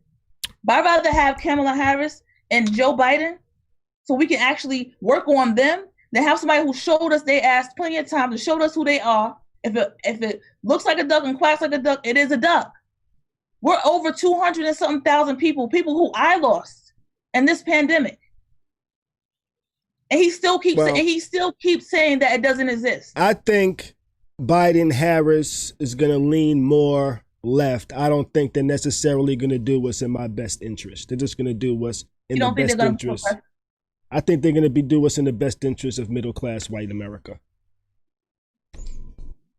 That's what I think. I don't think they're going to do anything in the best interest of black people. Copy. You know? Well, I mean, that's your opinion. You're entitled to your opinion. Yeah, like I can't go against you on how you feel about a person. But for me, I feel like we can work on somebody who we can work with. That part. Trump is just ignorant. He's arrogant. He's a sociopath. He's senile. He's a narcissist. I mean, I can keep going if you want me to keep going. Yeah, I'm not going for Trump at all. He's a pedophile. You know? He's everything you could possibly think of. Bad. And it was proven. He's still president, but Bill Cosby in jail. Think about it. Do you hear me? Yeah. Like, I'm just saying, like Jeffrey Epstein, he went to jail. And guess what? They knew he got so much on other people that he just so happened to kill himself. What happened to his wife who was luring all those people in? You haven't heard from her yet. You're right. But you know what? We was actually going into the BET Awards, the Cypher shit. The Cypher. You know? Yes. Mimi didn't see it. You saw it. Did you see more than the Cypher or just the Cypher? I just saw a Cypher. When I see Cyphers, I'm like, oh, cool. And I saw that they had like my favorite background, Wanna Be Down beat. I'm like, oh, okay. And then I'm like, you know, Tiana Taylor, I love her. Like, she's bomb. You know what I'm saying? Like, nobody can take whatever. That girl is talented. She is. She's very talented. And like, I saw it and I'm like, you know what? This is pretty cool. Only thing I didn't like was that I felt like they should have had more MCs. Okay. It was Brandy's song, so she was supposed to be on it. Okay. Right. There was a lot of singers. Yeah. There's a lot of singers rapping. Yeah.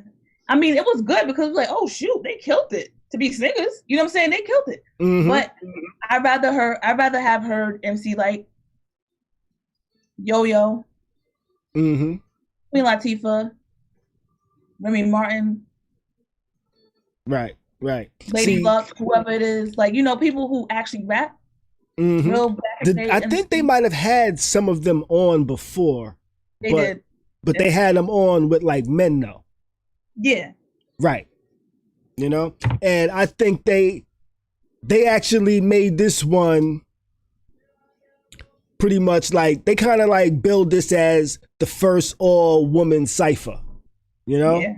And I'm not taking anything away from them. They all killed it. Don't get me wrong. Yeah, I thought they was all good, but I thought the all-woman cypher would have been spitters. You know? Exactly. Not singers that's rapping. Even though they did their thing, I was just expecting something a little different. Yeah, you know? me too. I like Badu's bars though. Badu had some bars on Badu always, but that's what I'm saying. She was good. She was a good fit because Badu is she's multifaceted. Like, she was always like a poet. She was always a rapper. She was always a singer. I mean, she was a DJ too. You know, so I mean, her and Steve Harvey like used to like perform at the same venues. So like, I know that she was a good fit for that. But and Brandy, because it was her song, so I mean, of course they were gonna incorporate her, and she did way better than I thought she would. Yeah, she did. I wonder if she wrote her own shit or if somebody wrote it for her. Oh, she does poetry. Yeah. Did you see Verses with her and Monica? Yeah, she was doing poetry all day on there. Yeah, I was getting mad, but you know, I do poetry. Like play the song, like you know, like. But she killed it. Yeah, I like she the did. cypher. She did. I thought it was fun. I thought it was entertaining. Even though I thought it was going to be something different, I wasn't mad at it neither. It's not what I expected, but I wasn't mad. I was like, "Oh, all right, this is good. This is good." You know? I mean, they didn't disappoint. They did it. They did it some kind of justice. So I was happy about that. Yeah, that was one thing I saw about the BET Awards. I don't really support BET, but that's a whole nother story. It's like the black network that's not really black owned. It's not black owned. Like though, MTV. They do have a black. Is she the CEO or the president? What, the light skinned black lady? Yeah, for BET. Her name. I think she's the CEO. Miss Lee is the president. She's the president. Yeah. Is the CEO a white man? That's what I want to know. I think, isn't BET under Viacom now? Yeah. Yeah. So the CEO would be the CEO of Viacom then, huh? Yeah. Yeah. That's why MTV plays more shows than actual music. Yeah, but back in the day, used to play more black music than BET. Believe it or not. They didn't. No, they didn't. They showed more of like a plethora of music. MTV Jams showed more music, but not MTV. You talking about MTV Jams? That was like a secondary channel of MTV. Yeah. It wasn't MTV. Yeah, MTV Jams. I used to watch that, and I used to watch. The reason why I watched BET was BET in the Basement with Ty. What's his name? Big Tigger. Big Tigger. Yeah, like that was the shit. That was the shit back in the day. I like that. Freestyle Friday, all that. That was the shit. That was the shit. Yeah, I like that. I watch it for those things, but for anything else, I'm gonna be fucking with it. Yeah, me neither. There's nothing on there. I feel you on that one. All right, but you know what? Let's go ahead and jump into today's topic.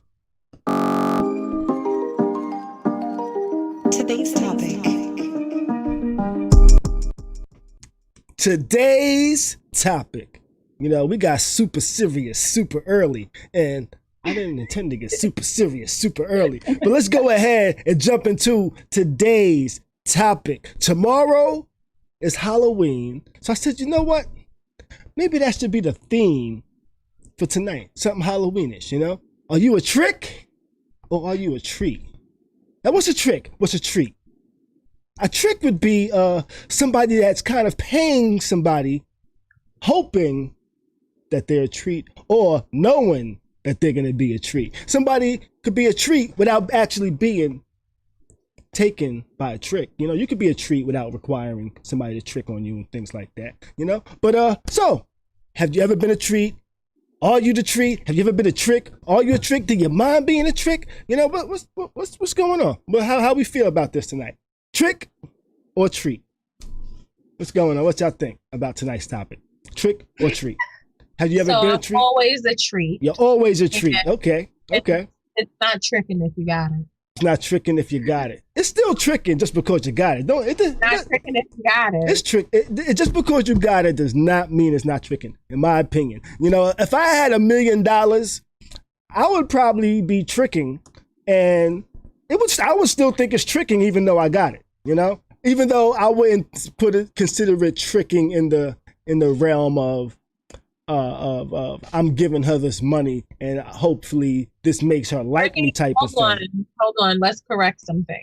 What's that? Tricking does not always consist of monetary gifts. Yeah. You don't think so? No. Then what's tricking that's non-monetary? You can trick on a bag. You can trick on a trip. That's monetary. All of that's monetary. No. Monetary means you're giving me the actual No. cash. If I'm spending money, if I'm buying shit. Look up monetary. If I'm buying shit, that's me spending money. If I'm buying a bag that's a couple of $1,000s, that's spending money. You're giving me a bag. That's tricking with a fucking bag. You should put the money in the bag. No, see? That's tricking. Just because a gift is tricking. A trip is tricking. You know, if I'm giving you this as an incentive for you to like me, that's tricking.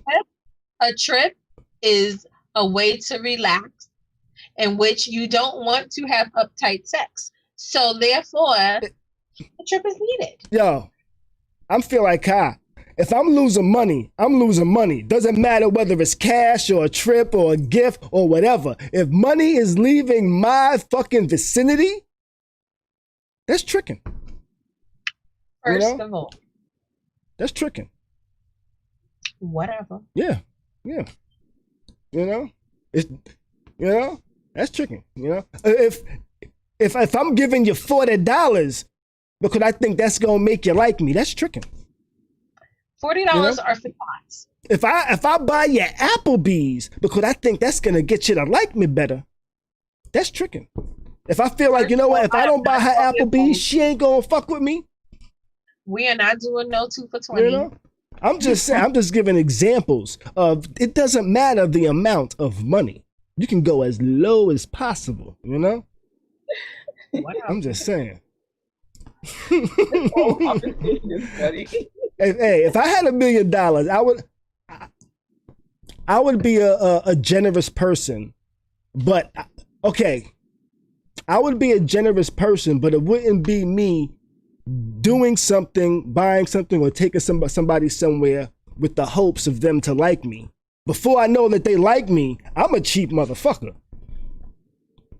What if she's hungry? Oh, if she hungry and she chilling with me, we gonna eat. That's cool. Okay, now, I think if she's only with you because you're taking her to get something to eat, and this, I think that's tricking. Okay. And I think that if you're continuously buying her food and taking her out to eat, hoping that doing this gets her to like you more and more, even though it's not really, I think that's tricking.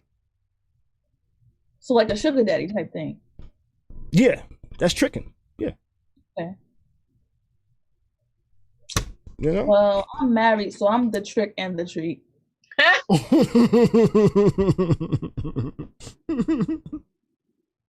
I wouldn't call it tricking in a marriage. I'm just saying, you buy me stuff, and it's even exchange. You know what I'm saying? Even in exchange. Yeah, I wouldn't call it tricking in a marriage. So that's just married I'm folks. Just saying it's a little bit of both for me, but that's what I would say. But as far as tricking, different forms of tricking. I have young friends who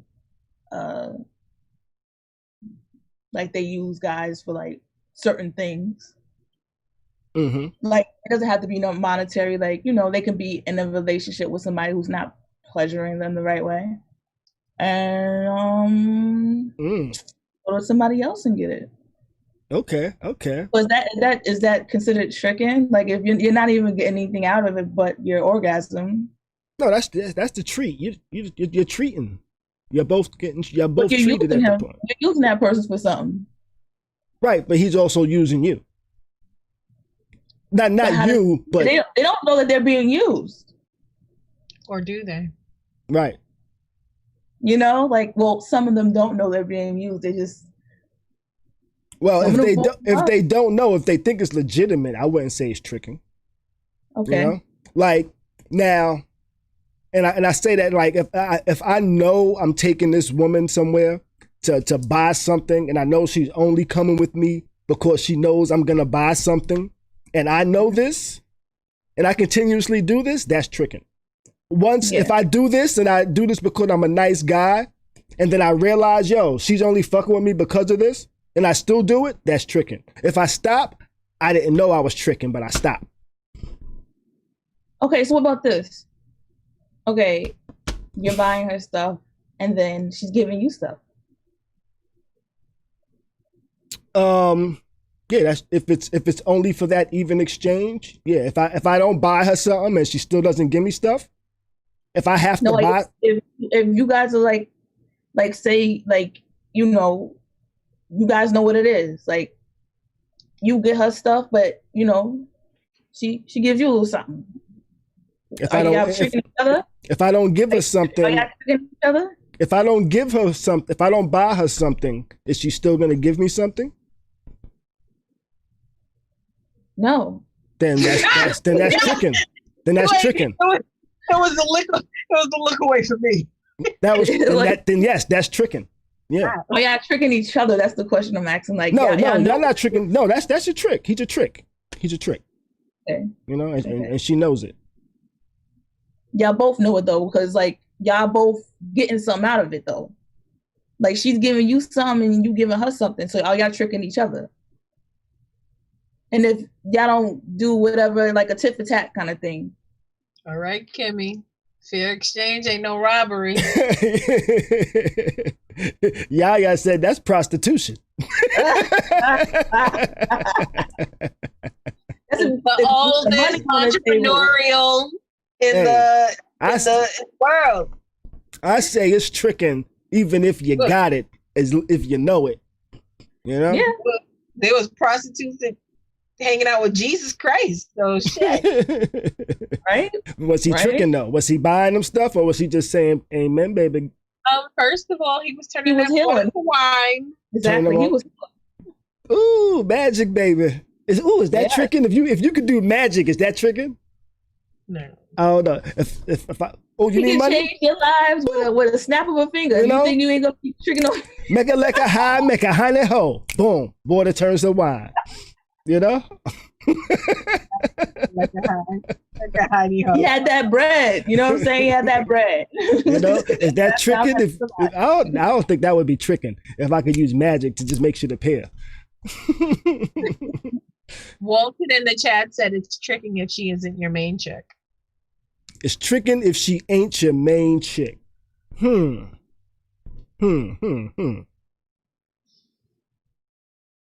I guess, maybe, perhaps.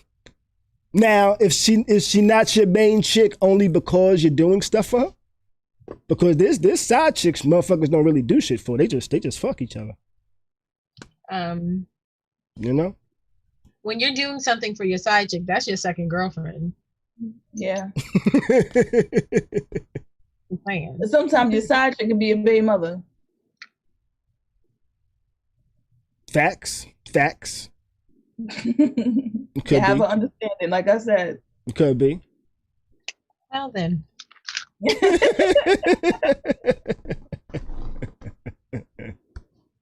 Oh man. I don't think I've ever been a trick though. I don't think so. No. Keep on dating them young chicks, you will be. No, I won't. I'm telling you, these little girls got some tricks up their sleeve. Don't think that they easy to manipulate. I don't hear shit when Khary out here paying cell phone bills. Hey, I already paid two cell phone bills. That's not mine, and those are my kids. You know, those are my kids. I already got dependents. See, your kids trick you. You know, they always act something. They can. They can, but I wouldn't put them in the trick category though. I know. I'm just playing. I'm just saying they just take. They've been tricking me for years. That part. You know. And they don't give us nothing in return, but let's see.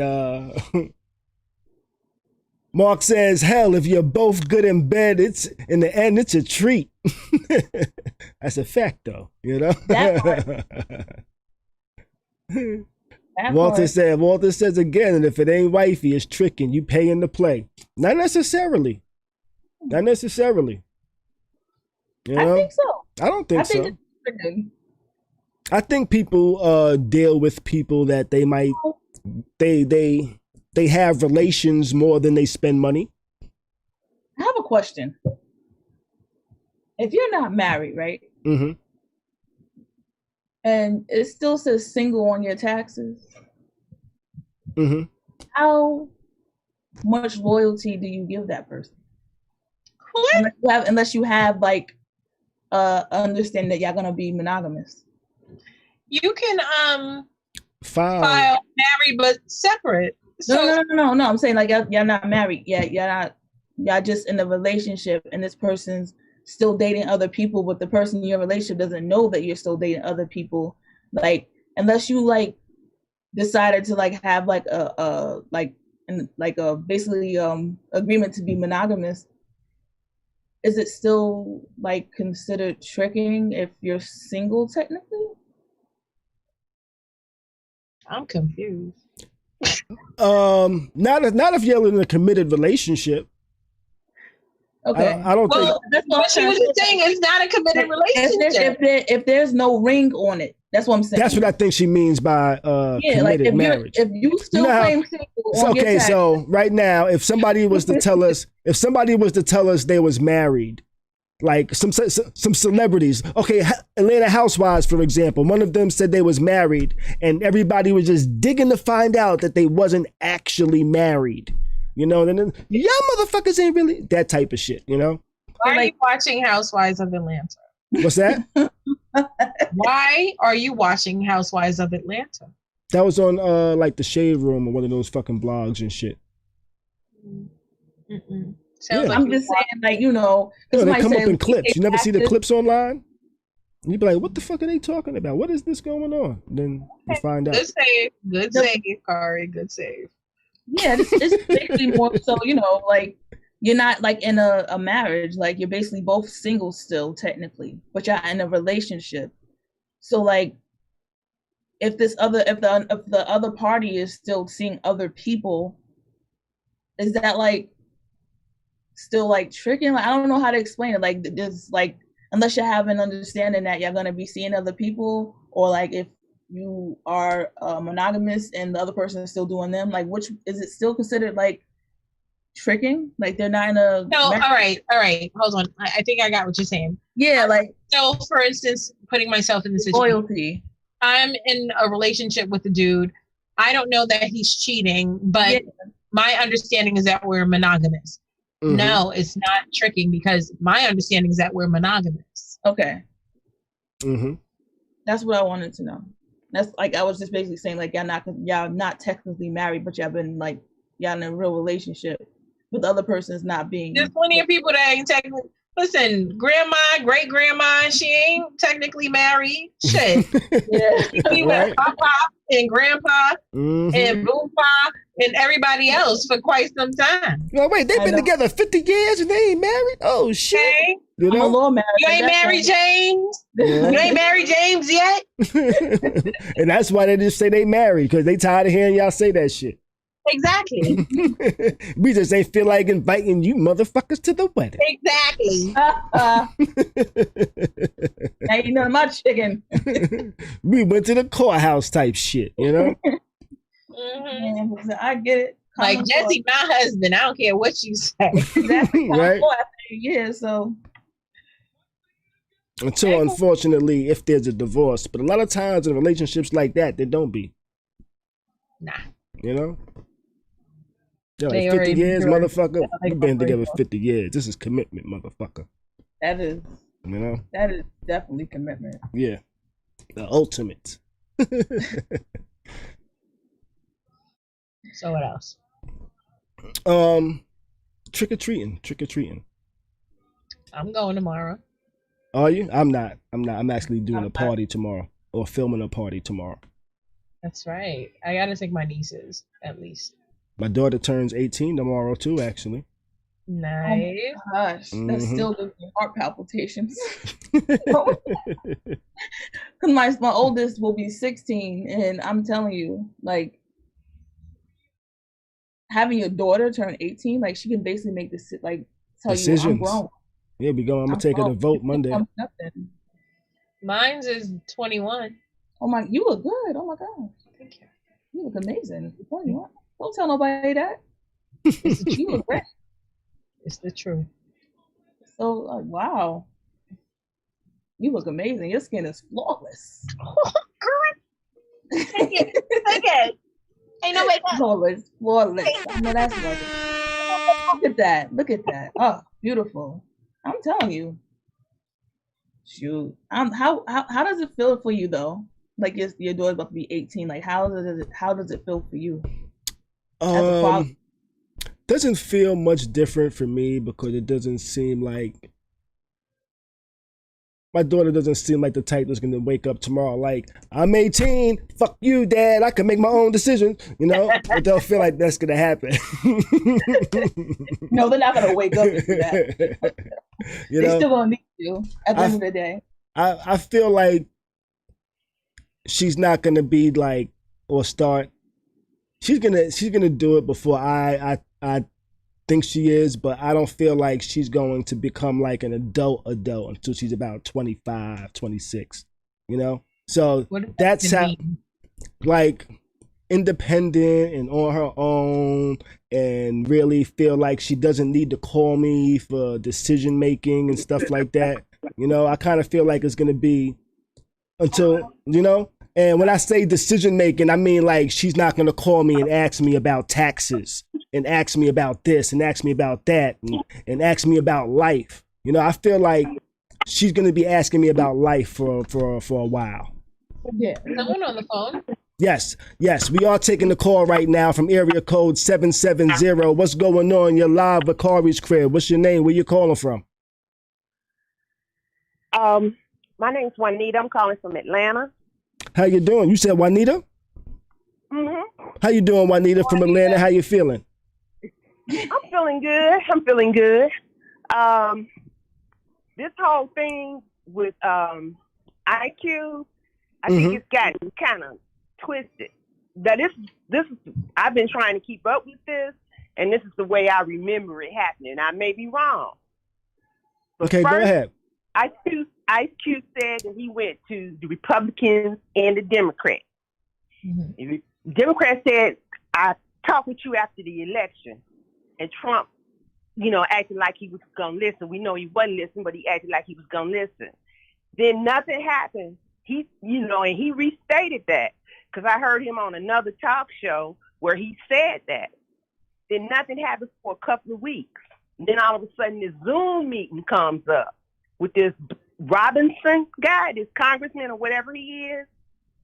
And now it's just all this back and forth going on, talking about what was supposed to happen, have happened or not happened on the Zoom meeting. And Ice Cube finally, the last thing I heard him say was, I'm not going to keep going back and forth, basically, with y'all. Just release the meeting and let everybody see what happened and let the meeting speak for itself.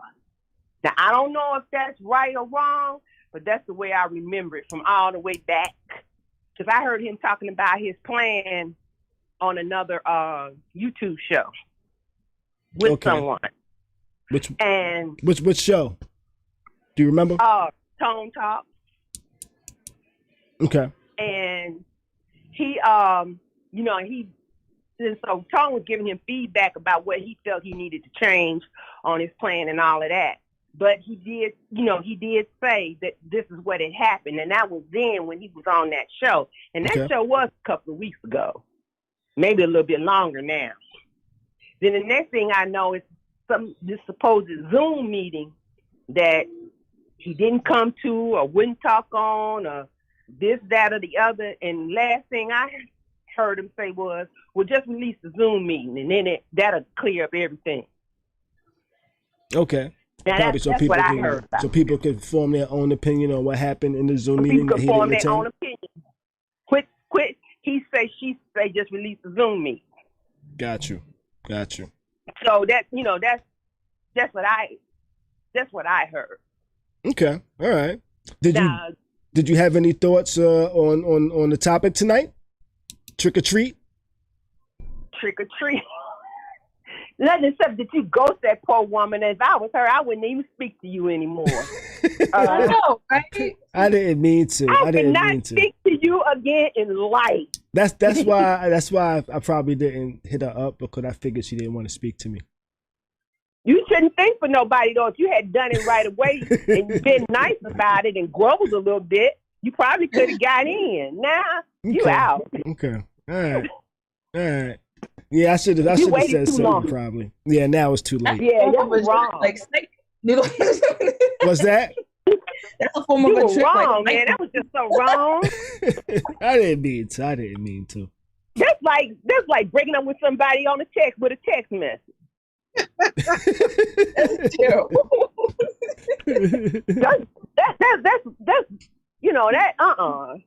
That's, and let's face it, that's what the 20-somethings do, that kind of mess. We too old for that kind of crap. Yeah, and that's why I figured she didn't want to hear from me, because we too old for that type of crap. You know? Let's be honest, Khary. If you really wanted to get with that woman, you wouldn't have done that like that. Yeah. The vibe wasn't right, girl. I guess. See, if you really wanted to get with her, you never would have let it go that far. I guess. Maybe because she wore a long shirt and I couldn't see her booty. Maybe if I saw her booty, I would have been like, maybe I would have been a little more interested. Wait. If I'm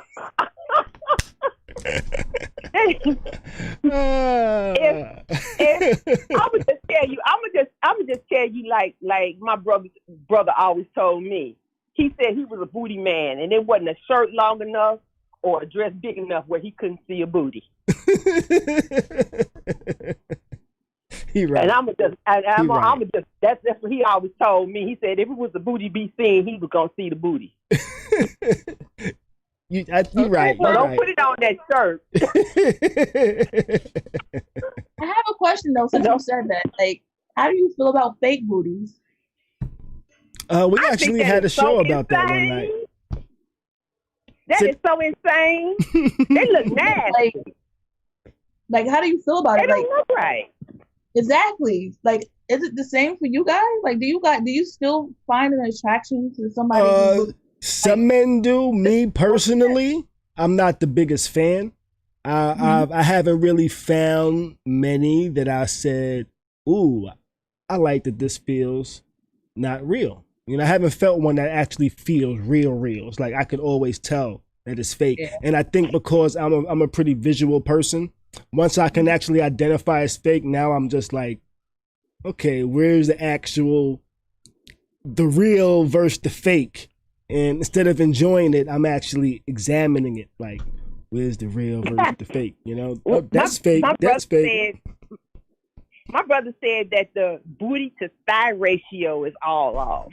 A lot of times. When they had always. When they over some women kind of go naturally. You know, like they're like, okay, how big would it be with me right here? Some people you can't tell until you actually touch it. And then you're like, oh, that's not real. I saw two of the nastiest looking fake booties the other day. Yeah, but then there's some that are just like, I want everybody to know I got a huge ass, you know? Type of ass. It was like two girls. They were both big bodied, but apparently you could tell that she had a tummy tuck as well because her little belly button was like super tiny and it looked like it wanted to stretch out. Like I'm like, well, I'm gonna just tell you because I'm an RN. If they did it right, like if all they did was a fat transfer, you know, like they took some lipo out and put it in their butt, that would feel natural. But see, it's when they start trying to supplement with the implant, or they put that thicker flat and stuff up in there. When you go the discount route. Okay. Actually, they just like implant a Brazilian butt lift.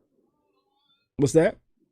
It costs more to get the implant versus the BBL.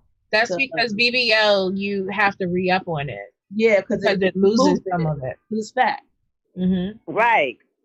That's why you see them. They look real good for like a year or two, and then get flat booty. They start looking crazy. And they go off somewhere and come back and they look good again.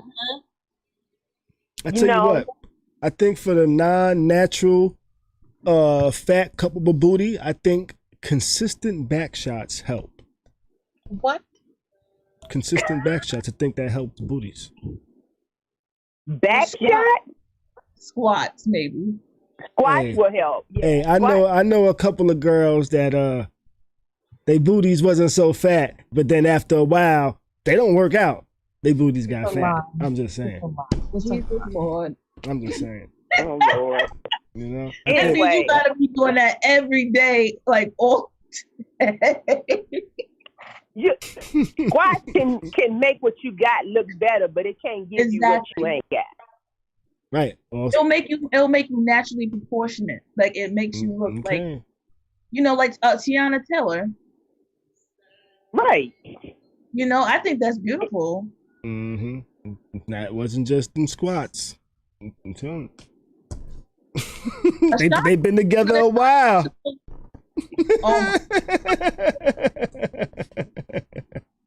Yeah, well, they've been together a while. She had a couple of kids, and she exercises. Yeah. She paid somebody to keep her in shape. She's a dancer, so like she has a dance. Mm-hmm. She had a team of people to work to make sure, and she had a team of people to make sure she puts in that work.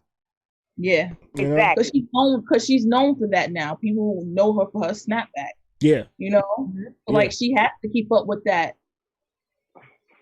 So she has to eat right. She got to exercise.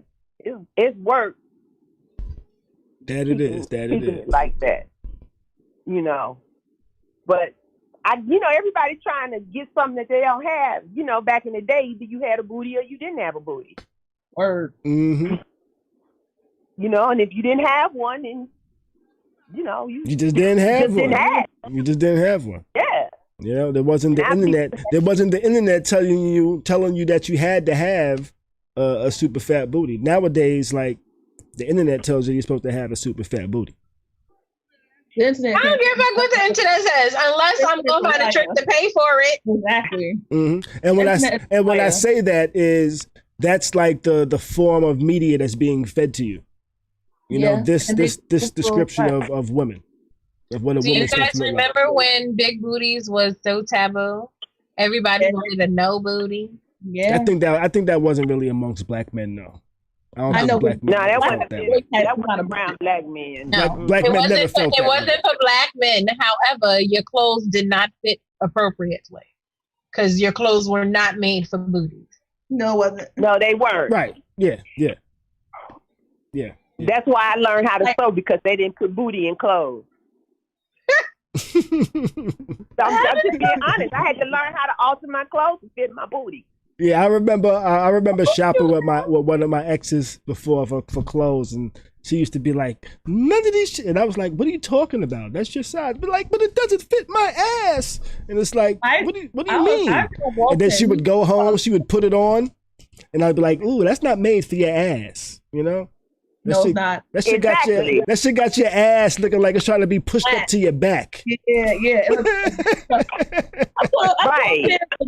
And speaking of that, I'm gonna have a conversation with Fashion Nova. They over here showing all these big booty chicks and it's gonna make your butt look bigger. I bought a pair and them just made my butt look flat. I was sad about that. I got a bone to pick with Fashion Nova. No, you ain't out here buying the booty lifts. The heck I did, thinking I was gonna do something. It disappointed me so much. No, see, that was for a person that had absolutely no booty. Mm-hmm. Yeah, I have that makes them look bigger. See, that's why it didn't work. I ain't got no time to be squatting every day. Sure, I work. I don't got no time to be squatting every day. I squat every day trying to pick up paper. You said you married before bed. I'm telling you, give it 6 months. You'll notice a difference. Lord have mercy. No. You tell him at least 5 times a week. We need about 15 minutes, back shots nonstop, and I tell you, give it 6 months. You'd be like, oh, look at my booty. Well, that's not because of like a hip workout. Yeah.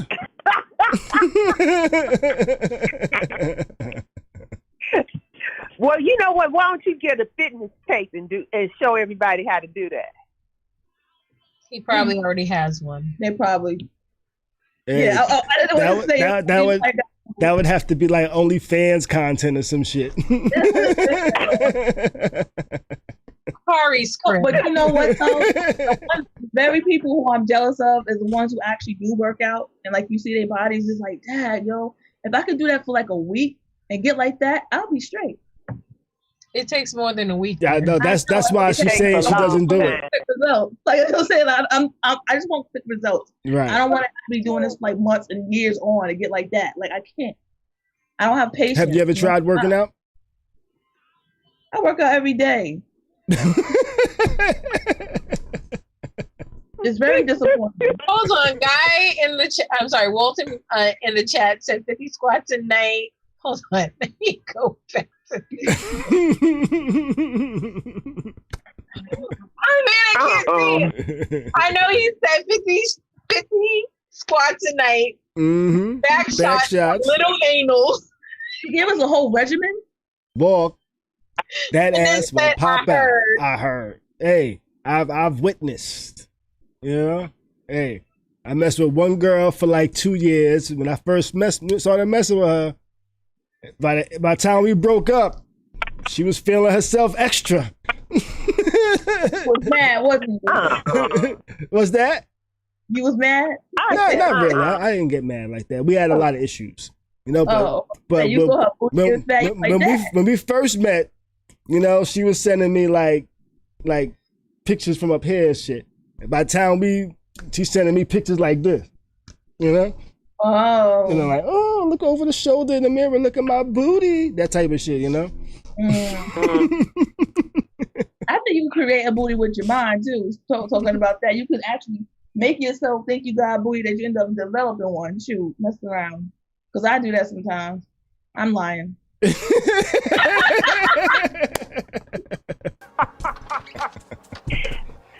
Well, you can. Some things will make your booty look bigger, but according to the man in my life, it's better to just go with what God gave you because the fake stuff don't look right and it don't feel right. Yeah.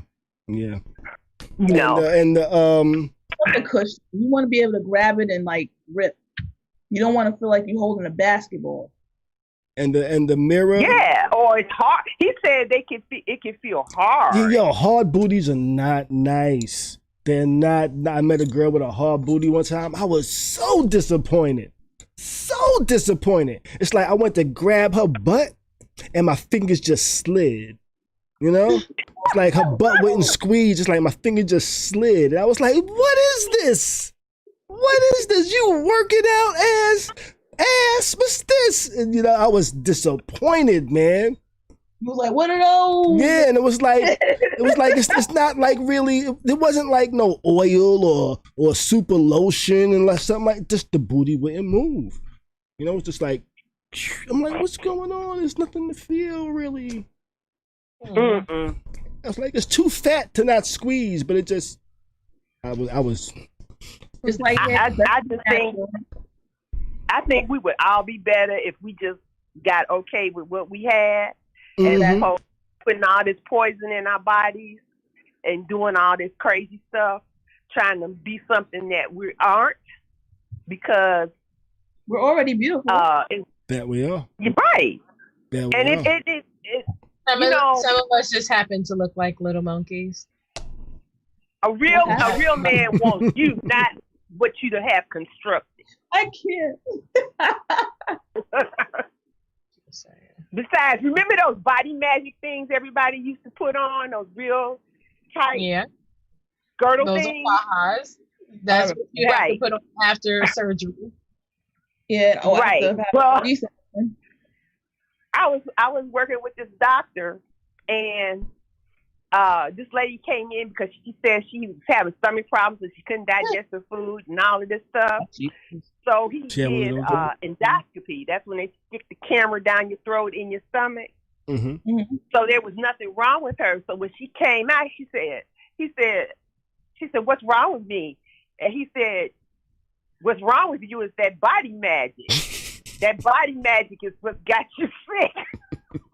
You can't wear that body magic girdle anymore. Oh, man. That don't be moving. I mean, he told her just like that. I was in the room and I heard that. I was crying in the hallway. She said, well, what do you mean? He said, I mean, you can't put that on. Yeah, I guess there are still some people out there that probably shape their body with those type of things, huh? There are plenty of body shapers out on. Yeah. I'm talking about like to permanently reshape their body. Like as they're working out and they just get tighter and tighter and tighter. That's what they do.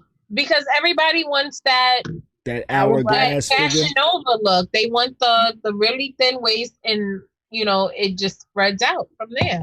That shit is not realistic. Reposition your organs. Yes, it pushes them up. Yeah.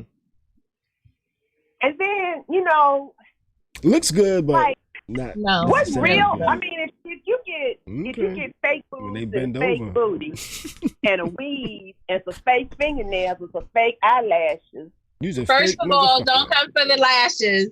No, I'm talking about you have all that together. If you have all of that together, what's you? Stuff is on, so I can't even speak on that. Now, some people can do that but still look natural, you know, but some people look like totally different people. As far as what? Putting on the lashes, the makeup and hair and stuff like that. It's like some people make themselves look totally different. Like if you take they become another person. Yeah. That's why I try to wear makeup all the time, because I want people to see who I really look like. Because a lot of people who wear makeup every day, literally every day, when you see them without makeup, they look sick. You know, like they're like, oh my God, what's wrong with you? Like, right. Just them without makeup. Like that's why it's beautiful to just stay natural and just wear makeup when you want to enhance a little something. Correct. Maybe for like special occasions or something like that. But like for me, I just like to chill. I don't like all that heavy stuff on my face. Me neither. Yeah, my mother and my grandmother told me to not put that stuff on my skin every day because it would take all the glow out your skin. And I think that's true. If you had that stuff on thick every day. Yeah. I would think that. I've actually questioned people about that before and gotten into arguments. Don't be asking me about them. It's like, but there's a lot of makeup. What are you talking about? Shouldn't it be? I mean, don't be talking about. I'm like, okay, I won't question it no more. But it's not bad for you. Well, you don't know what. I like science. I'm just thinking, you know long-term effects. I don't know. Makeup was actually back in the day made to just take away the blemishes and like a little bit of just to make you look a little even. You wasn't supposed to be known to wear makeup, like look like you have on makeup. Now they took on like the drag look. Some of them with the extra eyeshadow, the dramatic eyelashes, and like it's not supposed to. It's beautiful. Don't get me wrong.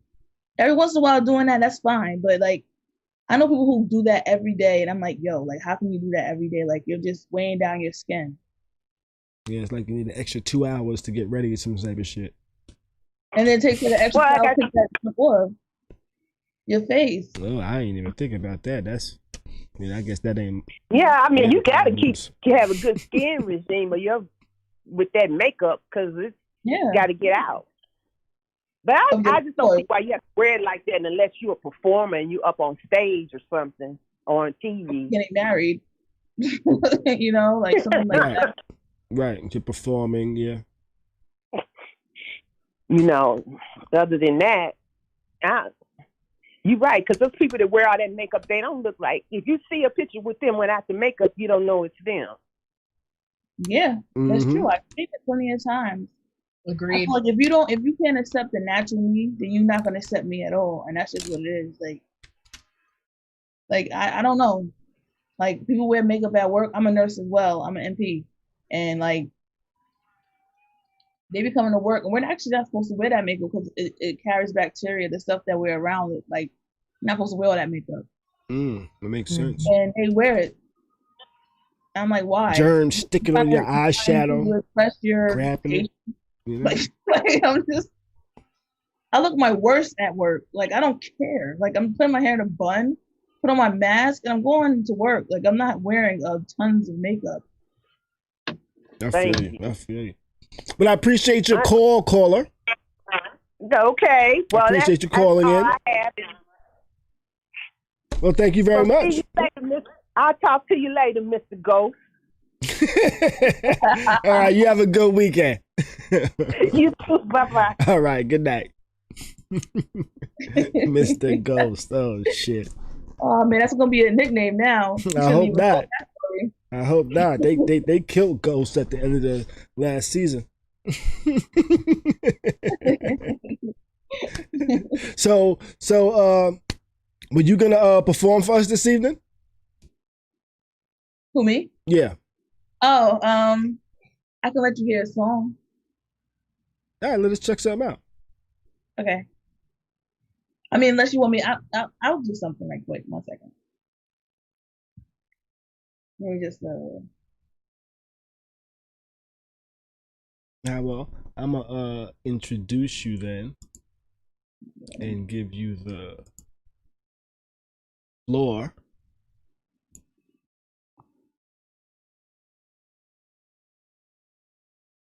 And let me know when you're ready. You ready? I'm about to play this song in like 2 seconds. All right. Well, let me swap out this screen. Bam. And here we have this evening spoken rhythmic poet, or rhythmic spoken word poet. This song is called The Real. It's on my new EP. My bonus EP called Cuffing Season. I hope you guys enjoy. It's a little explicit, so if you have children around you, tell them to close their ears, okay?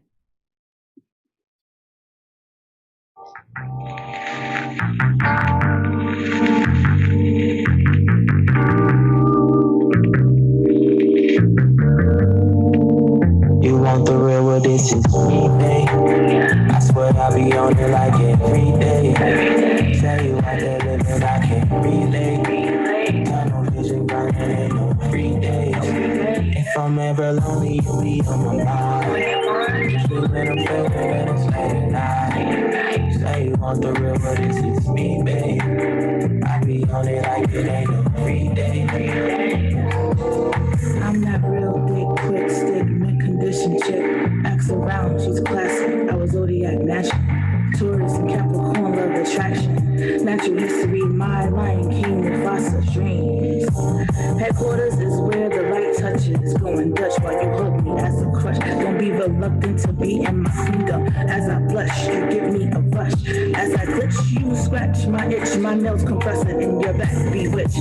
Take it slow, don't come quick, screaming high pitch. As you double dip, I twitch. I want you to make me your bitch. As you smudge chocolate fudge all over my click. Spin like a wheel all over your drill. Orgasm real. Orgasm real. Keep it real, babe. I know the grind. You want the real, well this is me, babe. I swear I be on it like every day. Tell you out there living, I can't relate. Tunnel vision, grinding, ain't no free days. If I'm ever lonely, you be on my mind. Usually when I'm feeling it, it's late at night. Say you want the real, well this is me, babe. I be on it like it ain't no free day. Ooh, I can't deny your sex appeal keeps me concealed. Your weapon, my insecurities lesson. Come here so I can open my present. This is my confession. It turns me on when you're aggressive. Feels like a casino or ocean of loving. There's no misconception. Shaking up like Armageddon with no exceptions. You're my continent, African born. Your love was the dawn. Lingerie is my uniform. Let's perform. 98.7 quiet storm. Skin is the same color as Smokey Robinson eyes. As we are alive, turn me down, it's unwise. Giving you sparks like 4th of July. Let's keep it a secret surmise. As you mumble in my ear, nasty crafty art. Like a movie, just cast me. Just cast me. I know you're busy, but just keep it real. You want the real, well this is me, babe. I swear I be on it like every day.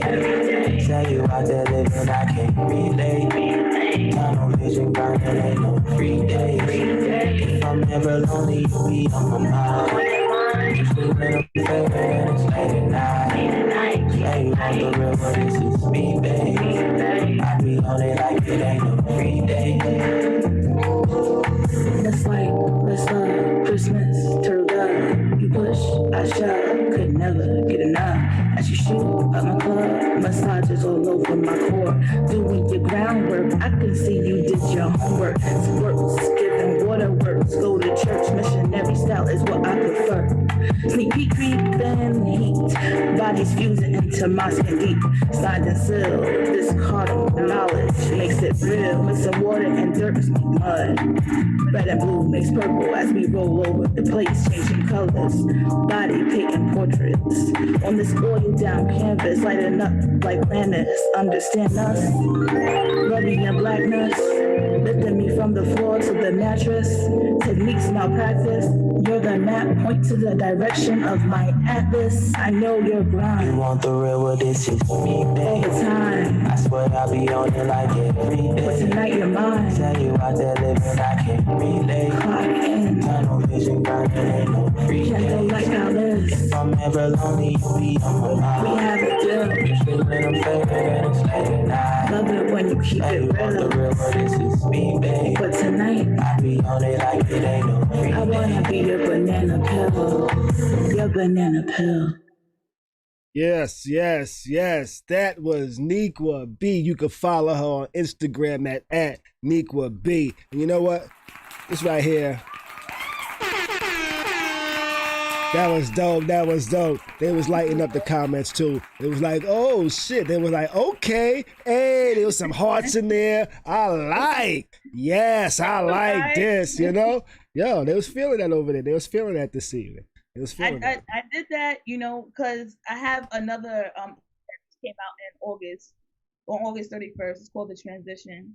It's Okay. like mixed type of music with different types of subjects, like what's going on now, and as far as like climate and stuff like that. And I said, oh my gosh, like it came in my mind like, oh, cuffing season. Right now it's like November's cold, people are now cuffing each other, they snuggling Netflix and chill and stuff like that. So let me just come out with a bonus EP, and like that's what made me come out with like this EP is more like sensual, like flowetry, not flowetry, but like Janae and Nako, Okay. Jill Scott type thing. All right. I like that. I like that. I like that. And where can the people where can they hear it? Is it on any DSPs? Or they got to go to your website to get it or something? It's actually gonna drop. This EP is called Cuff the Season. It's gonna drop October 31st tomorrow. Tomorrow. It's gonna be on all streaming networks like iTunes, Spotify, Amazon, YouTube, you name it. It's everywhere. iHeartRadio. All right. So I'm actually gonna write that down. I'm writing down Nika B on all DSPs. Yes. I just wanted to give people a vibe. Like, not everybody, we hear so much like ratchet music. I wanted to bring love back into the audience. Like, like let them know like they can chill out with their significant other or whoever they cuffing for the winter time, whatever, fall, and just vibe out and be romantic and love on each other, Like that's my thing. Like, or loving on yourself, because that's another thing, that's another theme in this Cuffing Season EP is loving on yourself, just vibing with your surroundings, Okay. So that's why I did like a bonus EP. Got you. Can they purchase it anywhere, or is it only going to be on the DSPs? They can purchase it off iTunes. iTunes, got you. So y'all be able to buy it off iTunes. I actually just wrote down her info. I'm gonna put it in the credits. I'm also going to put it in the description once this is done. Actually, it's just, is it dropping? Do you know if it's dropping at midnight or something like that? Do I just search your name, Nequa B? Yeah, it's midnight. They search my name, Nequa B, NICQUA B. Okay. And so, they can find me there. All right. So what I'm gonna do is, after the stream ends, once midnight hits, I'm gonna drop it in the description of this video. Yeah. Yeah, I just want to, like I said, like we've been through too much, like our people, even not even just our people, just people as a whole been through too much. We need to feel good again. We need to get that feel good back. And that's what the transition is about, because they can get that now. Because it came out August 31st, and it has like real conscious stuff, and it also has like dancing stuff. Like it's like a mixture of everything, love and all that. But this one, the EP, the bonus EP, comes out midnight tonight. Well, yeah, soon. And it's just about love and just bobbing out. Like, you know, it's a whole vibe. I'm actually singing on one of the songs, the whole song. All right. I'm actually I'm gonna try to pull up Spotify, see if I can find it in a little bit. I just got it up so I remember. Transition? Yeah, so I can remember to look for it. Oh, okay. So the transition is on Spotify too, the one that came out August 31st. And it did very well. I'm like, it's doing pretty good. But like it's more conscious and like you know, vibe, like it's more talking about what's going on, the social injustice and appreciating our kings. That was the number one thing that, like, the song No Worries on the Transition album EP. Mm-hmm.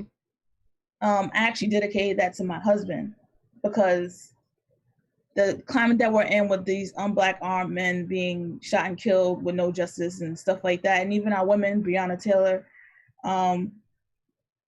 like, I feel like, you know, we need to be queens for our kings and like let them know that if they don't have any love outside of this house, that you have it here and you're safe here, and that we're gonna hold you down regardless of what you're going on outside of home. We got you, you know, and that's what that song is about. That's actually my favorite song on the transition. Okay, that's what's up. I like that. And I just posted your Instagram to the chat. They was asking for some contact info for you, so I just posted that into the chat. That should come up in a little bit. And I promise you guys, like, I will always stay consistent. I have an open mic Tuesday night every Tuesday for to build a platform for those who wants to perform and be able to network upon one another, and also for mental illness. I do every other Saturday to give back to people who have mental illness or struggle with depression, anxiety, any kind of disorder, just to show that they are not alone. Because I want to prevent as much suicides as possible, because that's the main reason, is that they feel alone. They feel like they can't like really like express themselves to people, or they're embarrassed, or they don't even have money to get help, you know. Mm-hmm. or even their medication to keep them leveled out. So, you know, I just want to give back what was given to me, because if you knew my testimony, like you would probably be like, oh, how are you standing up right now? You know, and like just to be given another chance at life for me, I want to give somebody else a chance. You know, I want to be able to provide that for someone else, because that's what we're here on this earth for. We're here to pay it forward. We're not here for ourselves. We're here for other people. And if something's given, we have to keep it moving and keep it going so that it can help someone else. Break these generational curses.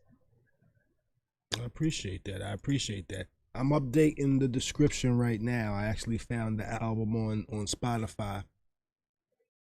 So I mean, if you want to play No Worries, you can, because I really feel like that's a really beautiful song for like you men out there. Let me tell you something. On the Transition album, No Worries, I really feel like you guys need to hear that every day before you walk out that door.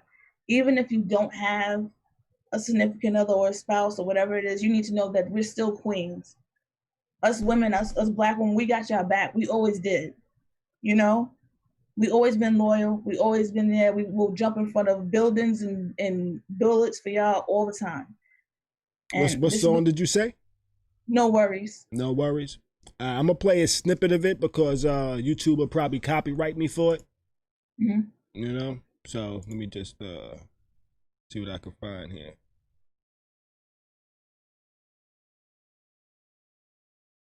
See why it's not playing for me. Oh, wait.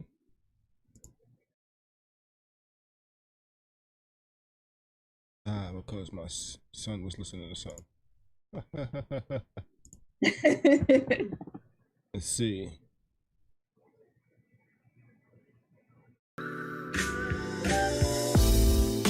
Relax and unwind. No care in the world. Can we spend some time? Forget about our worries. Okay. I fucks with this here. Got a nice little vibe to it. Khary's crib. I cry your tears as you drive and go in the world. Hoping somebody doesn't say he fits the description, or pull him over just because of the color of his pigment. I sing in your ears, Beyonce caters to you, looking down at your cover.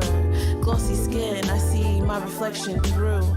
I just always want to keep you comfortable, ensure that this love is unconditional. If nobody else will accept it, I wrote your name on my heart. You don't have to ever feel alone. If there's no love out there, you have it at home. I'm here. No worries. And that was No Worries by Nikwa B. You can find that on all digital platforms, the Transition album. You know, I threw the link to the Spotify link on the description below. And on YouTube, I haven't updated the Facebook yet. I'll update that afterwards. But I appreciate you joining us this evening. I appreciate you joining us. You know? I had an amazing time. This was great. Like, I'm glad you had a good time. I'm glad you had a good time. It was like amazing. I wish I could do it again. Like, this was amazing. Like, I honestly had a great time. Like, even the subjects, we all have our own opinions and like no hard feelings, no nothing. It was just a genuine conversation. I want to say to everybody, keep your head up. This is not the end. This is just the beginning. This is just the beginning of just let's not take the negative out of 2020, all right? There's a lot of negative that happened, but there's a lot of positive that happened too, because it actually motivated people to become entrepreneurs. It motivated people to actually try to make their own money and do the things that they needed to do and work harder. And sometimes you need that push. Sometimes you need to hit rock bottom in order to appreciate what it is to come up. Because we complain about our jobs, we complain about how much they pay us, which we should, but now we have to compare not getting paid at all to getting paid something. You know? So that all this stuff has made us come together more. We were able to actually interact with the people who we look up to, like performers and stuff like that, like verses and everything. And we were able to connect with people all across the world without actually being there. So just understand that you're not alone. Understand that you know it's hard out there, but this is not the end. This is just the beginning. There's a light at the end of the tunnel. I agree. Well, thank you for joining us. You know, no problem. Your next time your next project that you drop, let us know. You know, come through and promote it and talk about it and give us another performance and shit like that. You know. I will. Like I will. And man, if you continue to invite me, I will definitely be more than honored to be here. Well, thank you. I'm glad you joined. Make sure y'all follow Nikwa B. Nikwa B on Instagram. Find her music on all DSPs, that's digital streaming platforms like iTunes, Spotify, Tidal, all those places, Pandora, all, you know. So you can find it wherever you listen to your music at. So make sure you check that out, you know? Yes, please. And like I said, I just want to motivate you guys and I want to make you guys feel good. I mean, spoken word and stuff like that is not a part of everybody's taste palette or cup of tea. But that's why I try to make it, whereas it kind of tricks your ears into like thinking that it's hip hop or R&B or whatever, so that you could actually engage into it and listen. So got you. I call it. I like the vibe. And the viewers like the vibe too. Our house guests over here, they fucking with it. I really appreciate it, and thank you so much, Mimi. You are beautiful, and you have such a great vibe. I love your like, you know, your whole like status on how you feel and like factual stuff, and Khary, of course, you the dude. You know, I'm so happy, and I'm just honored, guys.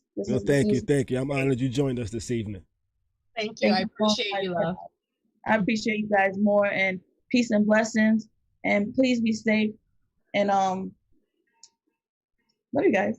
Thank you. What do I do after this? That was Nikwa B. You could just leave. You could just hit the leave button.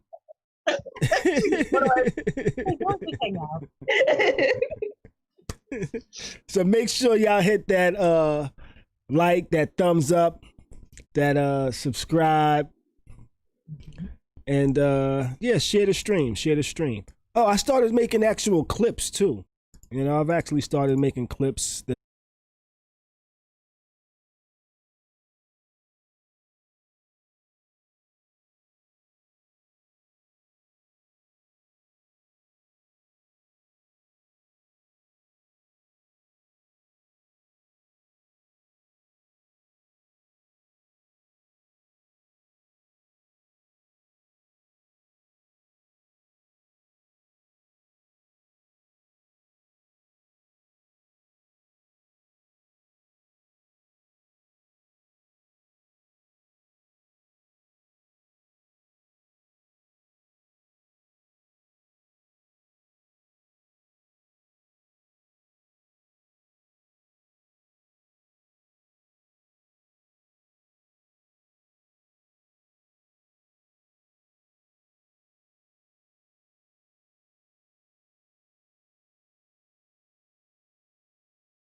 Oh, wait, okay, all right, yeah, we back now. Nika was dope. I actually had this muted for some reason. Oh shit, what happened? I'm not sure. I think when it came back, it remuted. All right, we're back. On the back. Yeah. All right. Now we're back. So I was saying that she gives me a poetry vibe. Yes, she did. She was dope. I'm glad she joined. And before we got interrupted, there was some type of system crash or some shit like that. And I guess when we restarted the stream, the audio it kind of reset itself, so the audio was done and shit like that. Copy. But we back now. Cool. We live. Isn't that what people say on Instagram? We live. Yep. I think so. All right. We have a couple news stories left. Lori Loughlin begins her 2-month jail sentence. 2 months, that's it? 2 months, yeah, that's it. I mean, find out does she have to do like 80% of her time?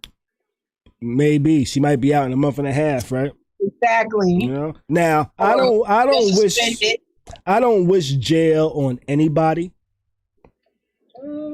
You know, and you know what? Before I even go forward, let me for those that aren't aware, Lori Loughlin is Aunt Becky from Full House, if you're familiar with that show, right? Not Aunt Becky. What's that? Not Aunt Becky. She is Aunt Becky though, right? Yes, she is. Yeah, she was on Becky on Full House. If you haven't seen this, she was actually involved with the whole college scandal where they were bribing school officials to get kids into the schools that didn't really meet the criteria. They would put them down as like student athletes and things like that. Well, they paid somebody a good sum of money, probably somewhere in the neighborhood of like $500,000 or something like that. It was 6 figures. Yeah, it was 6 figures. I'm not exactly sure the amount of the 6 figures, but it was 6 figures. And she got caught. There was a bunch of them. Yeah, she wasn't the only one. Yeah, a bunch of them got caught. Some of them have already started jail time, I think. Or no? Mm-hmm. They have? I haven't heard about anyone else. But I think she was the most known out of them.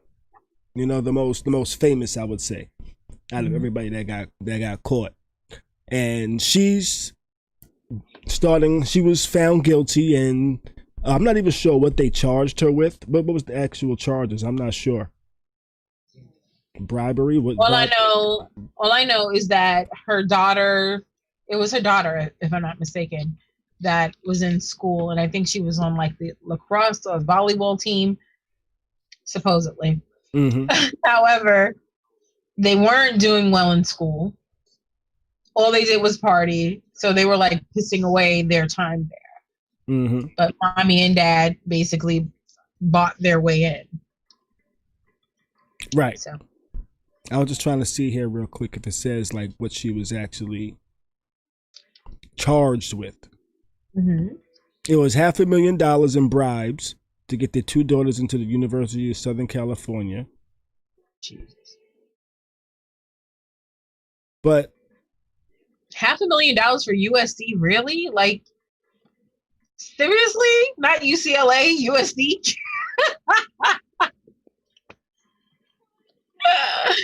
Oh shit! They couldn't get into USC. But it doesn't say what the actual charges was, which I'm curious to what the actual charges were. Hold on, Yaya in the chat gave some good updates. She said Kyle Rittenhouse is being extradited from Illinois to Wisconsin to face charges. Yeah, I figured that was going to happen. I figured that would happen. It was I'm just surprised it took so long. Well, I'm not surprised. I'm surprised, but I'm not surprised, being that the administration was kind of trying to back this kid, He was in like the front row of a couple of Trump rallies. Like, are you kidding me? Yeah, so that's why I'm like, I'm not surprised, but I'm surprised, that type of thing. Yeah, now, with Lori Loughlin, I don't wish jail on nobody. I'm just upset at the disparity between her sentence and another woman that tried to get her child into a better school who was homeless and shit like that. So she used somebody else's address to get them into a better school. And this lady had to do years. A public school. No money involved, no money exchanged, no bribes, no nothing. And this woman had to do years in jail. Yeah. And that's the thing that bothers me with this case is the disparity. This woman paid money. I'm not even sure what her charges were, but she actually paid money. It was fraud. It was something about fraud. Something about fraud? Okay. And it was probably fraud with the way they moved the money. That was probably what the shit was, the way they moved the money. I'm talking about it. It was defrauding something. You talking about for the woman that's in jail for years? Oh, I'm not. She might still be in jail. I'm not sure. The mom, right? Yeah.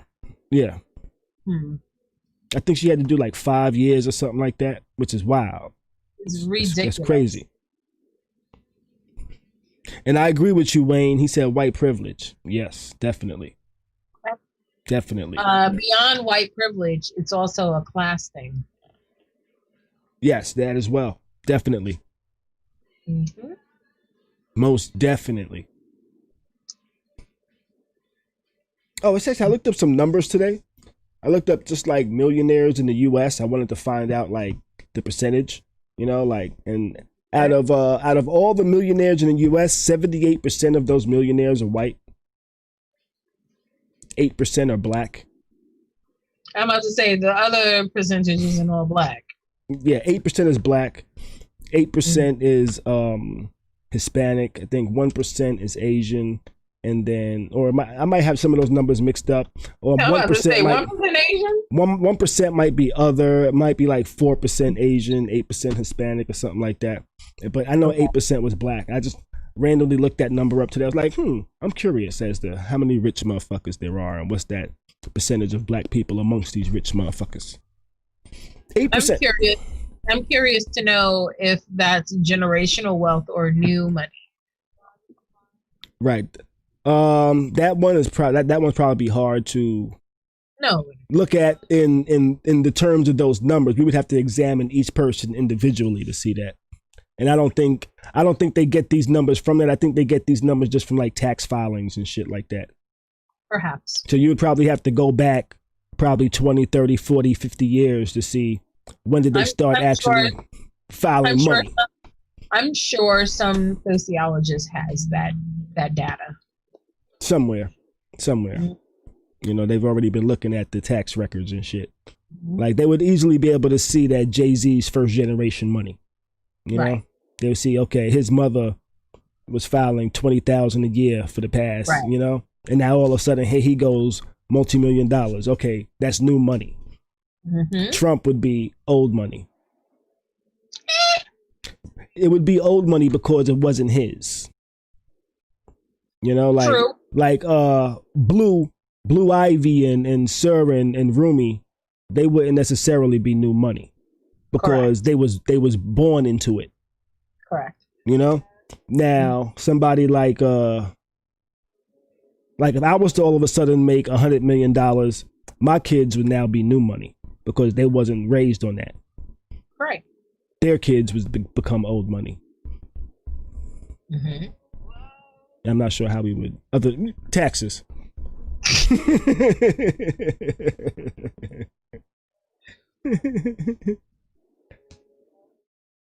Hold on. Did you hear about the old Harlem gangster that just got out of jail? No, I didn't. Can't remember his name. Why can't I remember his name? And when you say like old, he old. You're talking about like Guy Thomas Fisher. Okay. He was released from jail, I think today. After how many years? I think he went in like the 80s. Yeah. Some of them sentences are outrageous, man. He was on top of, like, he used to own the Apollo at one point. That was he was getting it for like 9 years in Harlem, with heroin, and he is now 73 years old. Yeah, he went to life imprisonment in 1984. Wayne Mills said 40 years. There you go. Because I think 40 years for drugs is way. I don't care how much drugs you sold. Yeah, that's crazy. That's crazy. All right, so on with Lori Loughlin. Next, the U.S. Postal Service says it will collect mail on Sunday for some routes. You know, and they're doing this to ensure that ballots are picked up and delivered on time. You mean this Sunday? This Sunday, yes. Not every Sunday, but this Sunday. This Sunday coming up for areas that they feel are going to be highly trafficked, and I guess areas that they know mail is left over until Monday. Those type of areas and shit like that, you know? And that is to ensure that ballots get turned in and counted and made the deadlines and shit like that. So what bothers me about all of that is that people wait literally until the last minute.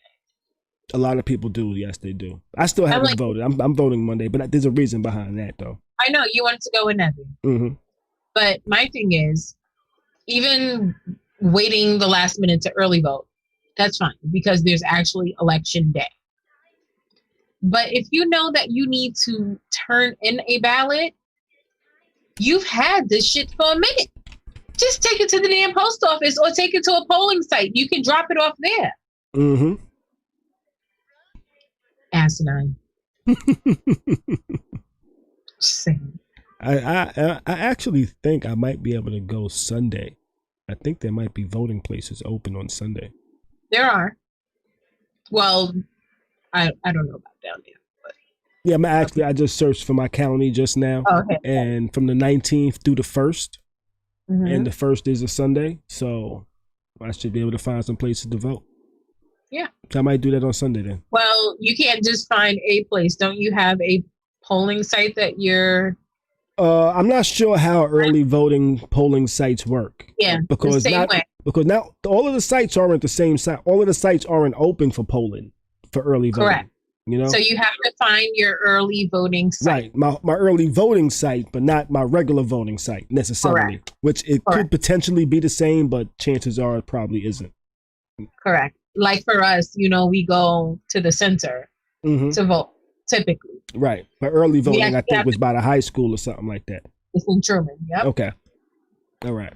Yeah, I saw the pictures online. I was like, damn, y'all was all over there. You joined was long. And we were only there for 55 minutes. Yeah. Most people were there for like 2 hours or more. I might have came back another day. This is the difference between us, Khary. Hey, when the what was it? The general elections, I think. No, the primaries. I was gonna go vote at lunch, but it rained, so I waited till like 3:00.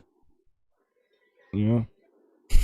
More than likely, there wouldn't have been a line because it was raining. Yeah, I was like, I don't want to get wet. I might drip water on my ballot and invalidate it somehow. I'm so done. You have no excuse. And my last story for the evening. The Trump administration wants to ban flights to all Cuban cities except for Havana. Yeah. What? Their argument is that too many people are traveling for fun and not for non-fun reasons. You know, tourism. People aren't supposed to travel to Cuba as tourists. They're supposed to go over there for like some type of educational reason or to see family and stuff like that. And the Trump administration thinks that having flights to destinations other than Havana are because people want to go vacation and shit like that. Or that's what they're using as their argument for limiting flights. Exactly. You know, that's what they use. Because if that was the case, stop letting flights go to Cancun because that's where everybody going. See, but they don't have that whole, you know, but as they do with Cuba, that Obama kind of helped relax. You know, I think it's just because it's another thing that Obama helped relax. So I know now he wants to kind of change that. You know, but arguments are saying that it's a lot of people don't go to these places for tourism. These people take these flights there because they're very remote parts of the island. You know, they're remote parts of Cuba. So there's airports in these regions. Otherwise, it's like an 8-hour drive from Havana to these places where they have airports that the Trump administration no longer wants people to go to, which is a little wild. Oh, this is fun. So some people would actually probably not visit their family at all or as much as they normally would because the travel from the airport now is going to be long and more dangerous. Absolutely. You know? So I don't agree with it at all, you know. So I don't agree with most things these politicians do. I think that's it for this evening. Yes, I think that's good. I think that's it for that. So you gotta ask Mimi. No. Yeah, you gotta ask Mimi. We do the ask Mimi. Let's do the ask Mimi. You know, we didn't do it on Thursday, so we don't gotta do it today. So we'll go ahead and do it today. You're annoying. It shouldn't be that deep, right? All right. All right. So we're gonna get ready to get into ask Mimi. And let's do this.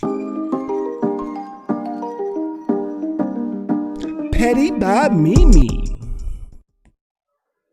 Hey, house guests. It's Mimi from Petty by Mimi via Khary's Crib. So I haven't asked Mimi, and the question was, when do you let go?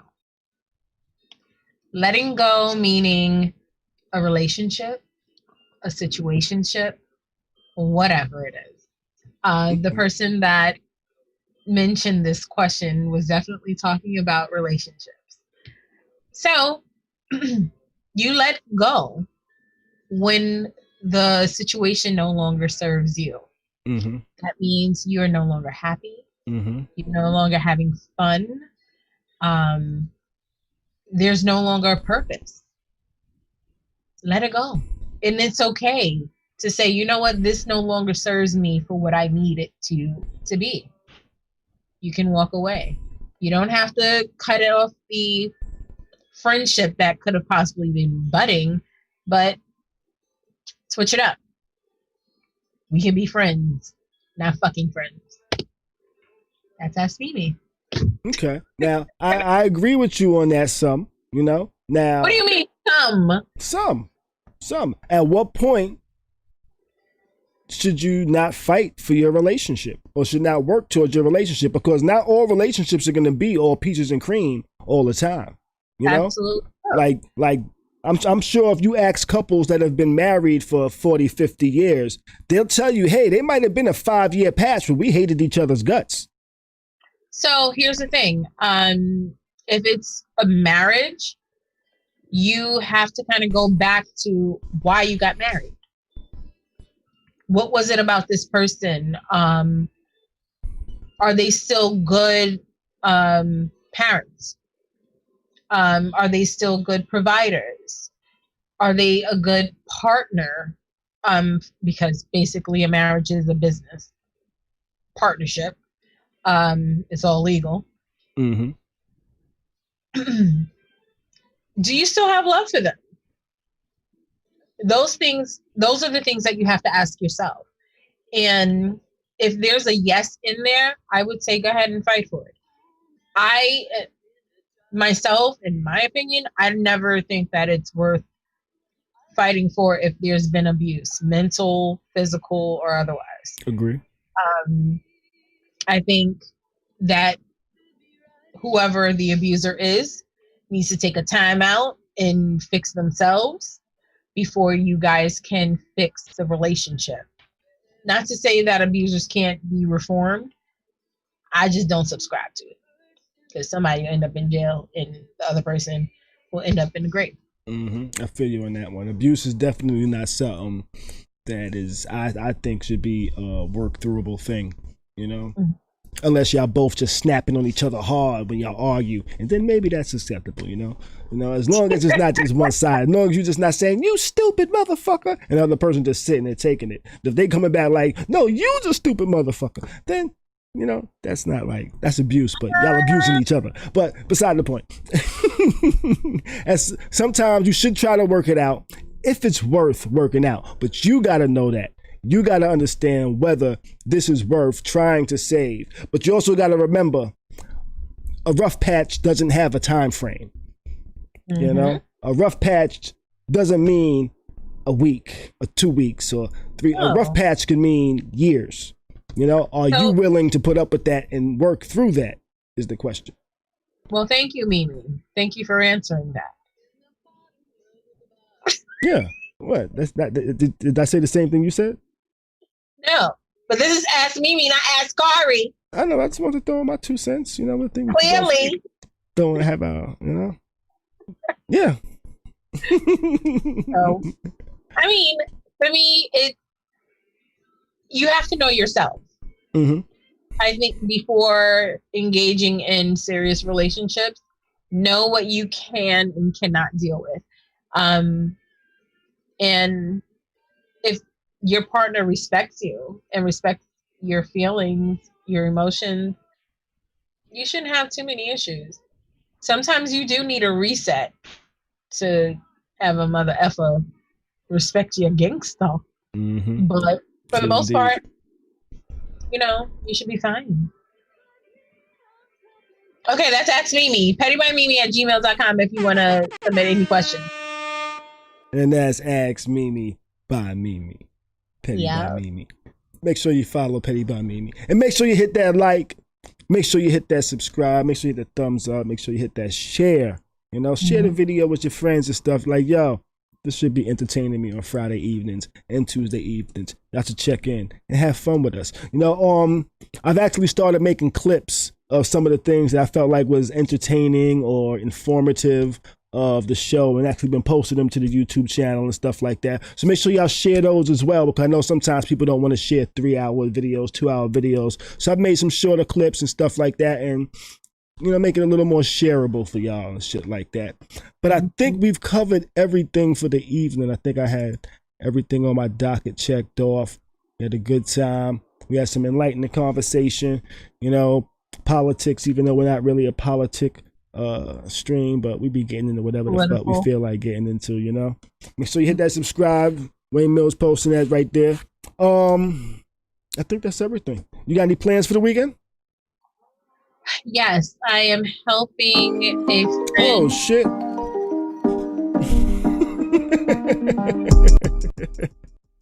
Yeah, that. I'm helping a friend with a not a photo shoot, a video shoot this weekend. Okay. What kind of video? Music video? Yes. Oh shit. Director Mimi over here. Nah, production Mimi. Production. So you just like behind the scenes getting everything together, organizing everything and shit like that? Organize some things, yes.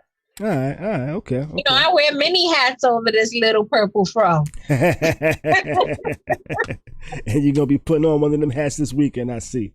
Lord, starting tomorrow. All right. What about you? What are you doing? Not much, actually. My daughter doesn't want to do too much tomorrow. It's her birthday. She's actually going to end up having some of her friends come by, and they're going to have a sleepover. Your house? Yeah, my place. They're gonna have a sleepover here. I gotta I'm gonna be filming tomorrow night.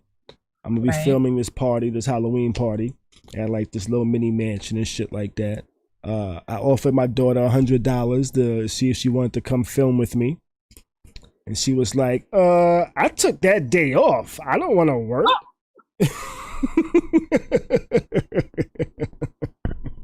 Yeah, she's like, and I don't want to go to that party, you know? So she kind of looked at it as me trying to trick her into going to a party with me and shit like that, you know? So are you gonna dress up? No. Why? I'm not a dress up guy. I'm gonna dress up in my Khary's crib gear. You know? I got me a new hoodie. You know, I got me the Khary's crib hoodie with the crown on it. You know, I'm gonna have that on.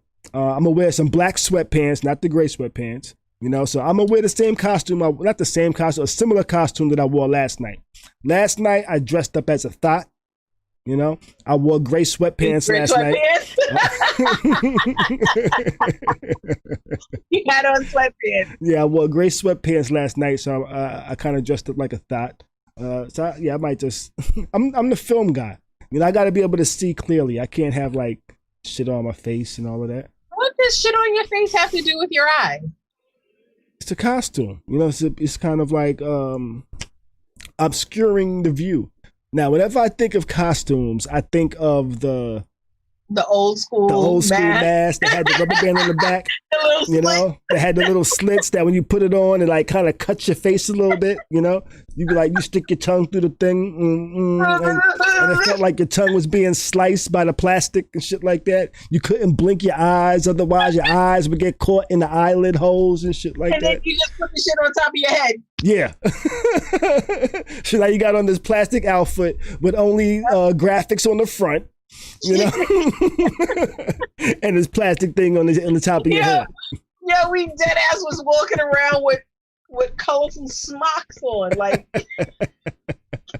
That our parents used to be pissed they was paying all this money for this bullshit.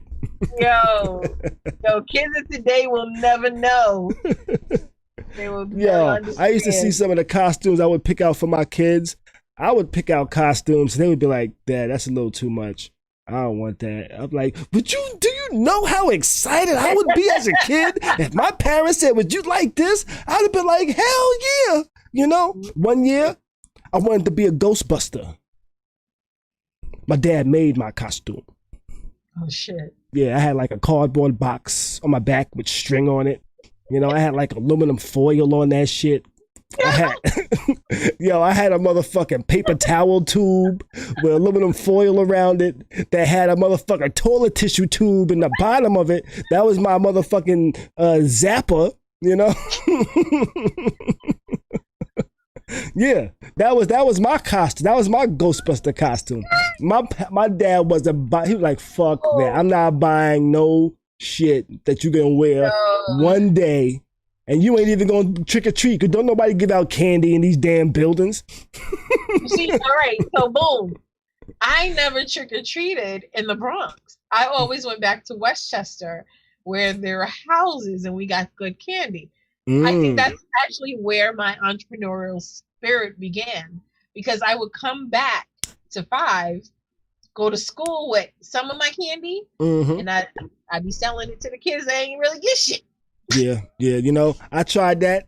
They threatened to suspend me if I kept selling candy. What? Yeah, they tried to tell me this is gonna lead to drug dealing.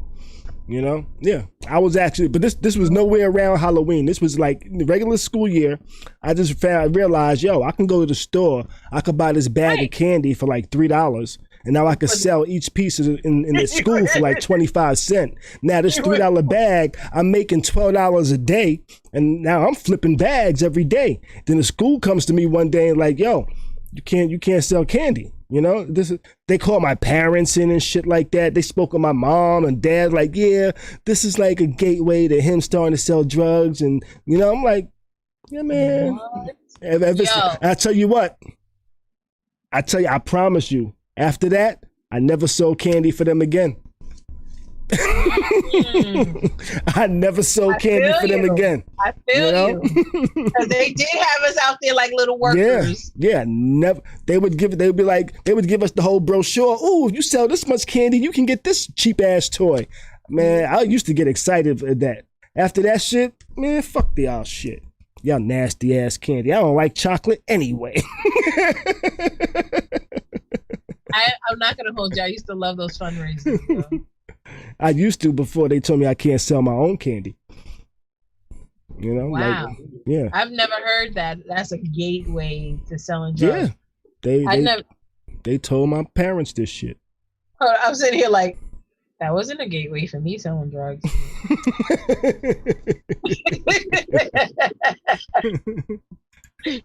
Yeah. Maybe if they would have let me sell candy, you know?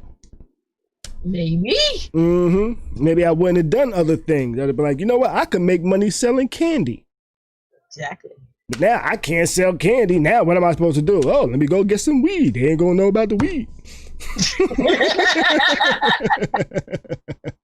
And I'm gonna break that down.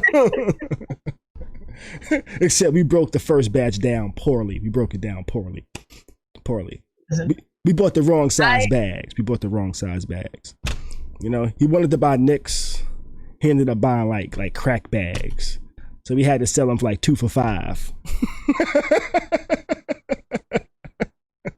I won't name any names, but I remember being in somebody's house and they had like a QP and he broke it down.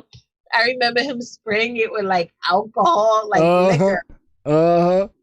Like E&J. It was your building. It was your building. It was your building. I was like, what are you doing? Oh, this is how you make it stronger. Yeah. I'm like, what? And you know, I've never been a smoker or anything like that. So I was a total square. Yeah. Only vice for me, I would fight. That's how they used to make bomb ass weed back in the days. They used to spray that shit with shit. Oh, this spot got this such and such weed, and like, yeah, that's because that shit got roach spray on it. Oh shit.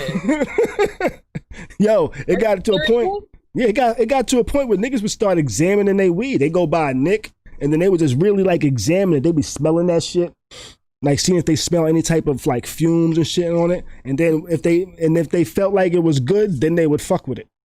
You know, but like motherfuckers would dead ass examine they shit to see if motherfuckers is lacing shit. Cause yo, you would especially after older dudes showed me this is what they doing the shit, you know? Right. Oh, that's crazy. Yeah. They're like, yo, we honorable. We spraying liquor on it. Right. Some people are spraying roach spray and all types of shit on it because they know they ain't smoking it. Y'all know y'all smoking that shit at the end of the day as well. I couldn't imagine. Yeah. Fucking facing. Yeah. Until my aunt called me one day. She called me on the phone. Right? And she asked to speak to me. Hold on. This ain't the same auntie that gave you the vape pen. Like. Yeah. Right? Yeah.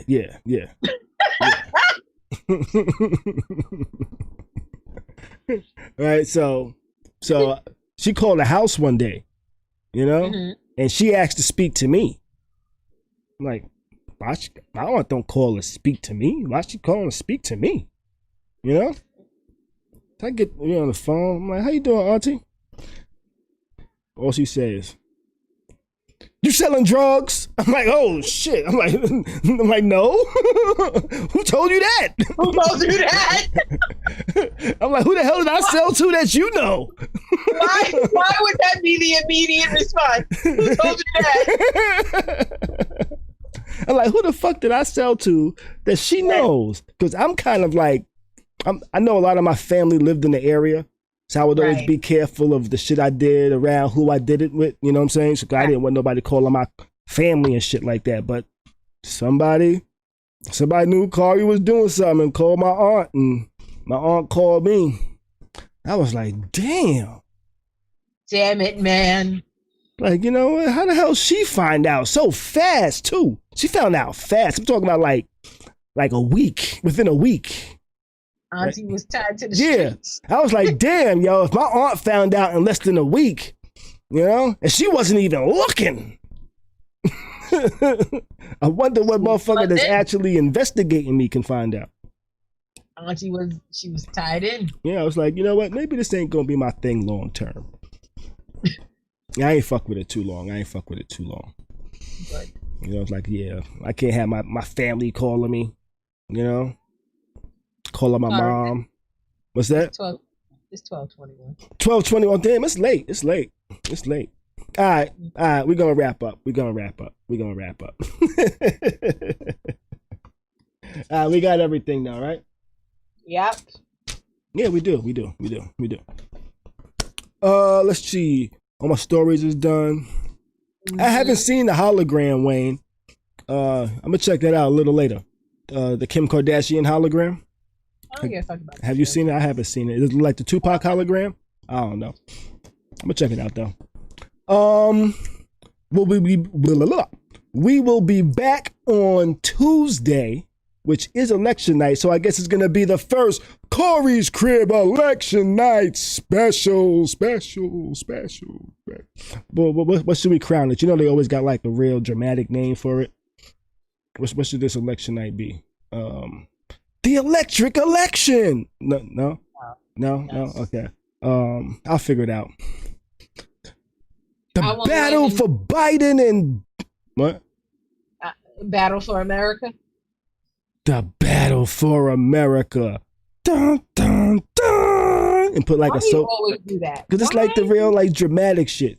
Dun dun dun. Maybe I'll do that. Dun dun dun. And then I'll have it to where like the screen kind of like zoom in and shit, be like dun dun dun, you know.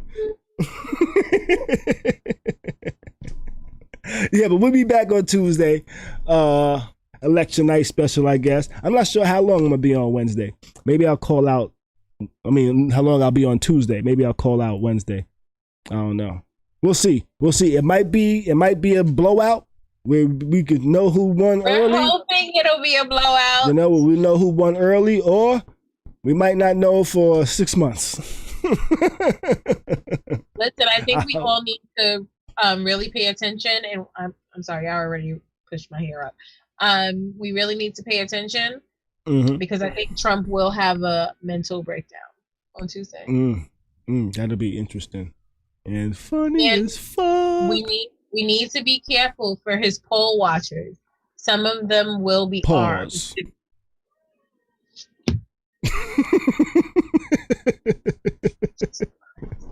Yes, some of them plan to be armed. Some of them plan to make their selves very known in order to intimidate. Do not be intimidated. Please go vote. Yeah, let them know that you'll smack a motherfucker. All motherfucking day. All day, bitch. All right. That's everything for the evening. I would like to thank my guest, Nikwa B. Make sure you follow her. Her new EP should be out right now, actually. Go check it on all the DSPs. And you should enjoy that. I would like to thank all my viewers for checking in, all my house guests for checking in the chat, everybody for watching. Make sure you hit that like, make sure you hit that share, that subscribe button if you're not already subscribed. I noticed a lot of our watchers are only like half of our viewers aren't subscribed. So go ahead and hit that subscribe button. It helps us out, and you'll be able to see some more of this content that I hope you enjoyed this evening. I think that's everything. I hope your weekend is dope. Your weekend is dope. May your weekend be great. Do your best to stay sucker free and keep a smile on your face, baby. We is out. Yeah.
You are now tuned into Khary's Crib. Khary's Crib. Khary's Crib. Khary's Crib.